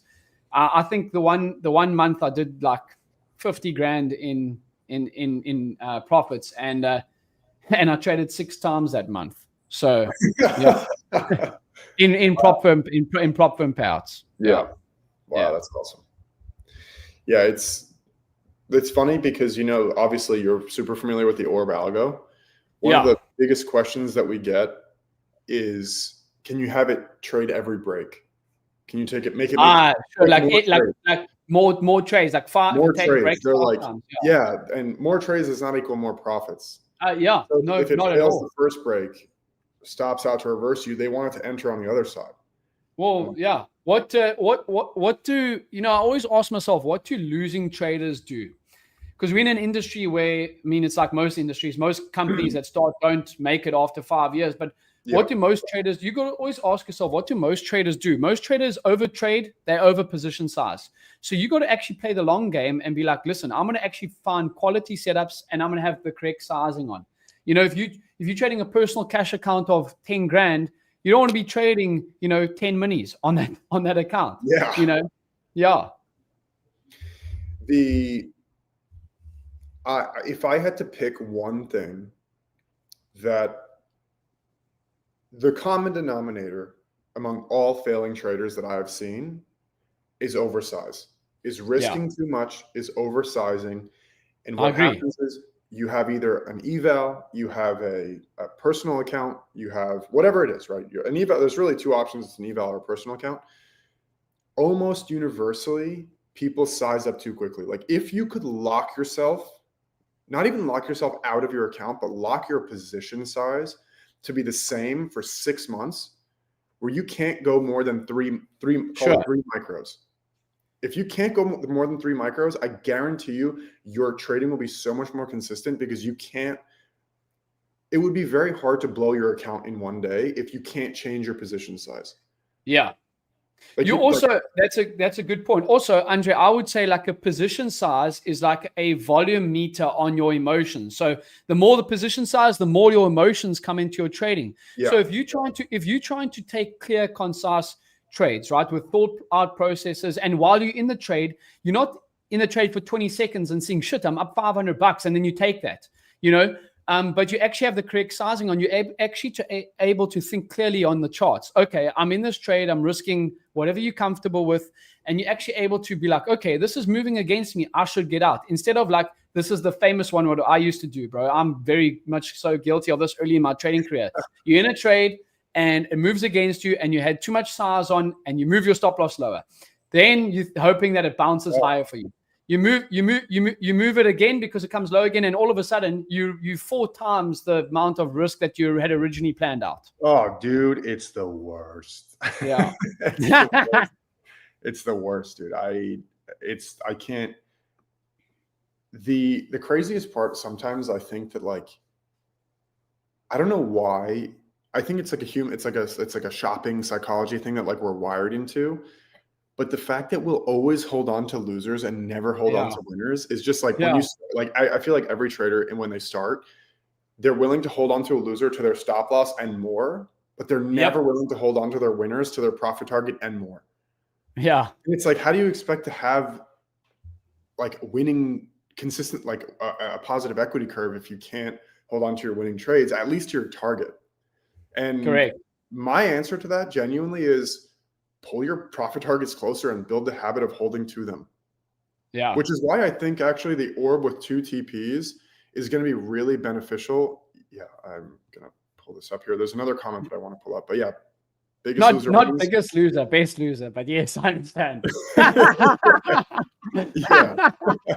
The Best Loser Wins by Tom Hugard is the book that we're talking about, or this Moon is talking about. But why I think the orb algo with 2 profit targets is going to be so successful is that people are going to be able to put their first TP very close to bank and realize a winner, and then let their other winner run. And that will, having one winner already taken with a data-backed target, like you're already locked in some profits, will allow them to hold on to their other runner a lot more.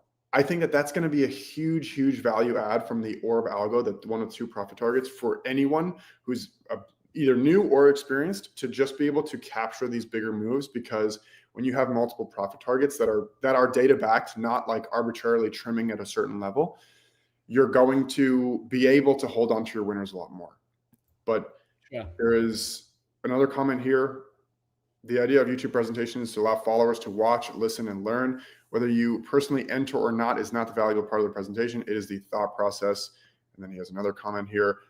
That adds value because your experience just made ours better. I appreciate that. Yeah, I hope that you guys are here not looking for trade signals. I hope you're here to understand how we think about these trades, how we think about the setups, how we think about the data, and how we apply that data to our trading every single, well, not every single day, but twice a week, and how you see it happen in real time, right? So I appreciate that a lot. As time goes on, like I'm going to figure out how to like bring this up without people copying exactly what I'm doing. But I think that as long as you guys have this mentality where you're looking to understand how we think more than just to copy what we do, I think it'll be super beneficial to all the viewers. Yeah.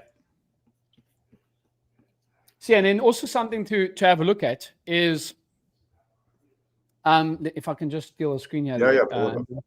But doing a daily journal, whether you do it anyway, you can handwrite it as well. But look here, how I have in the daily game plan, right? If you aren't journaling and you're not doing anything about it and actually reviewing your process, I think you're just not going to get better. So yeah. This was actually, that was my trade yesterday, bro. That was crazy. And then we ended up tanking. Yeah, that's crazy that you took that trade. Yeah. And I took it. I take all my trades live on stream because Monday and Friday I'm live with you guys, and then Tuesday, Wednesday, and Thursday I'm live with Austin and the team. So it's it was pretty crazy, and then we end up absolutely melting the rest of the afternoon. I mean, great trade. ES was stronger yesterday then in that morning. Yes, then NQ. It's actually been in the last 2 days. It's been stronger than NQ. Yeah. Yeah, I don't know, man. I'm not gonna lie. I am still pretty salty about not taking that trade. But that doesn't mean, just so you guys know, that doesn't mean that I'm going to take a trade. Like, it doesn't mean that I'm going to go and like chase this, right? Even if it continues another 300 points higher, like this is without question an outlier day. 550 points on NQ. Roughly 100 points on ES. I mean, you're talking about like gigantic moves that don't really come around often. So a lot of the day, I'll pull this up right now because I think that this is going to be actually important to see. Let's look at Wednesday. This is NQ Wednesday. What happens? We have the exact same orb size, 0.85, right? Practically the same. Price breaks out. What happens? The move is done here. What happens for the rest of the day? This barcode. This is on a 1 minute. If I were to switch to a 5 minute, or I'm on a 5 minute. If I were to switch to a 15 minute, this 15-minute chart is horrendous.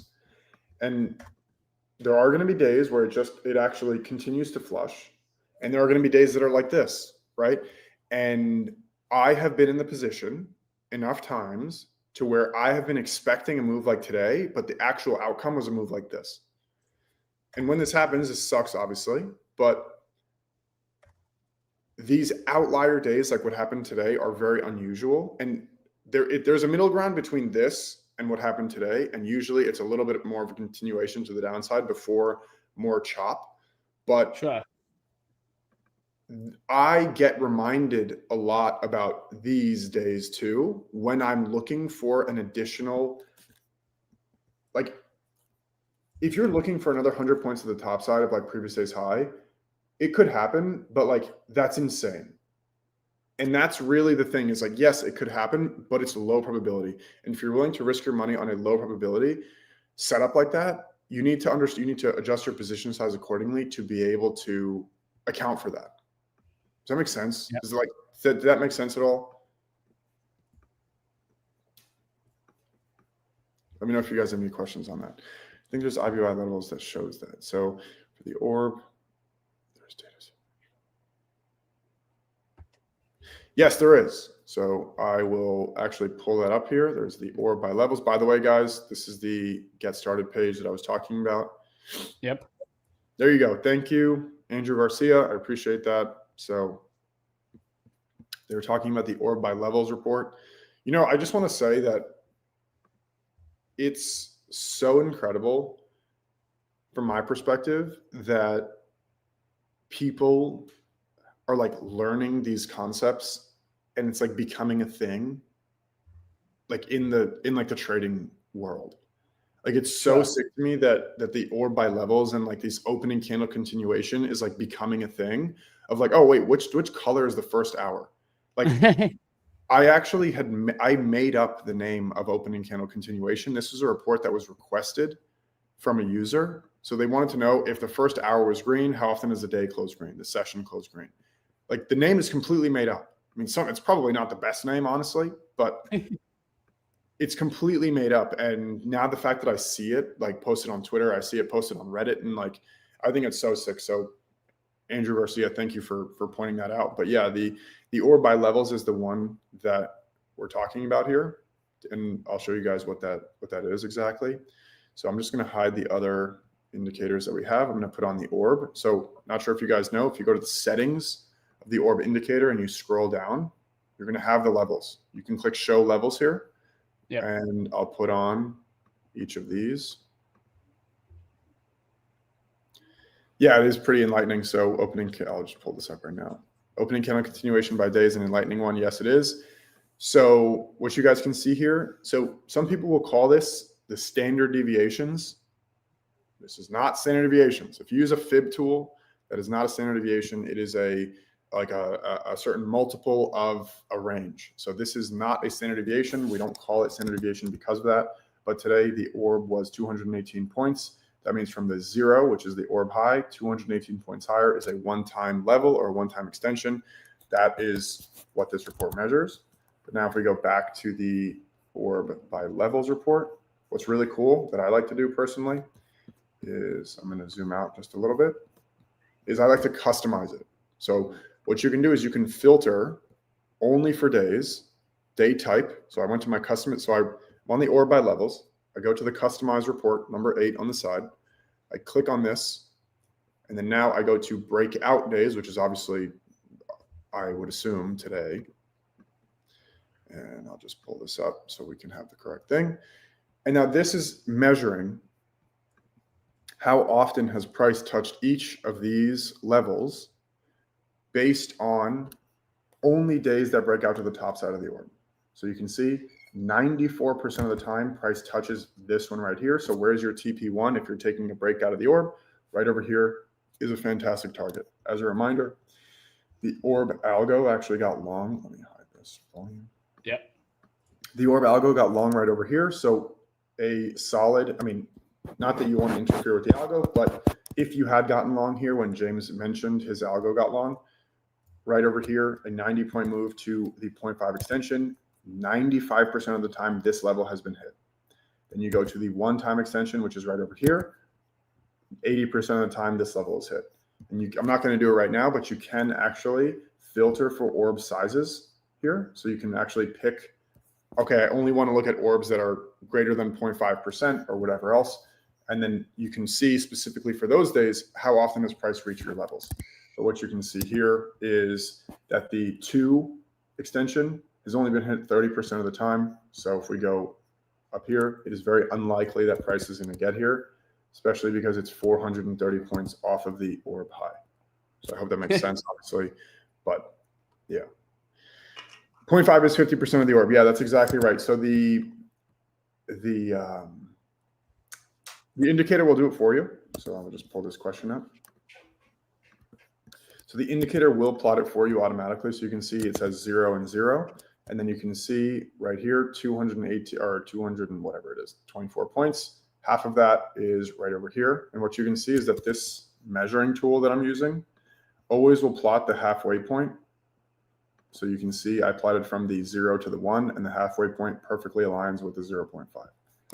So I recommend you guys use this every single day. I really like this indicator, and I also really like the IP one. It's not like a typical like Bollinger Bands or RSI. It's like a levels and data based indicator. So it's not like I mean, obviously, as you can tell, I don't use really any indicators, but yeah. Just before we wrap up here as well, just why I'm starting to look pretty bullish above its opening range high as well. So stocks look like they want to continue higher. Yeah, you can see very in our structure here on YM, we can actually see above its previous above New York session view app, above the overnight view app. This could definitely continue higher, climbing higher today, as long as we hold above the level. Yeah. I didn't even realize we're 20 minutes over. Yeah. we've been cooking. Yeah, it's been good. Yeah. Yeah, I think we're good to wrap it up here. I hope you guys Yeah. enjoyed it.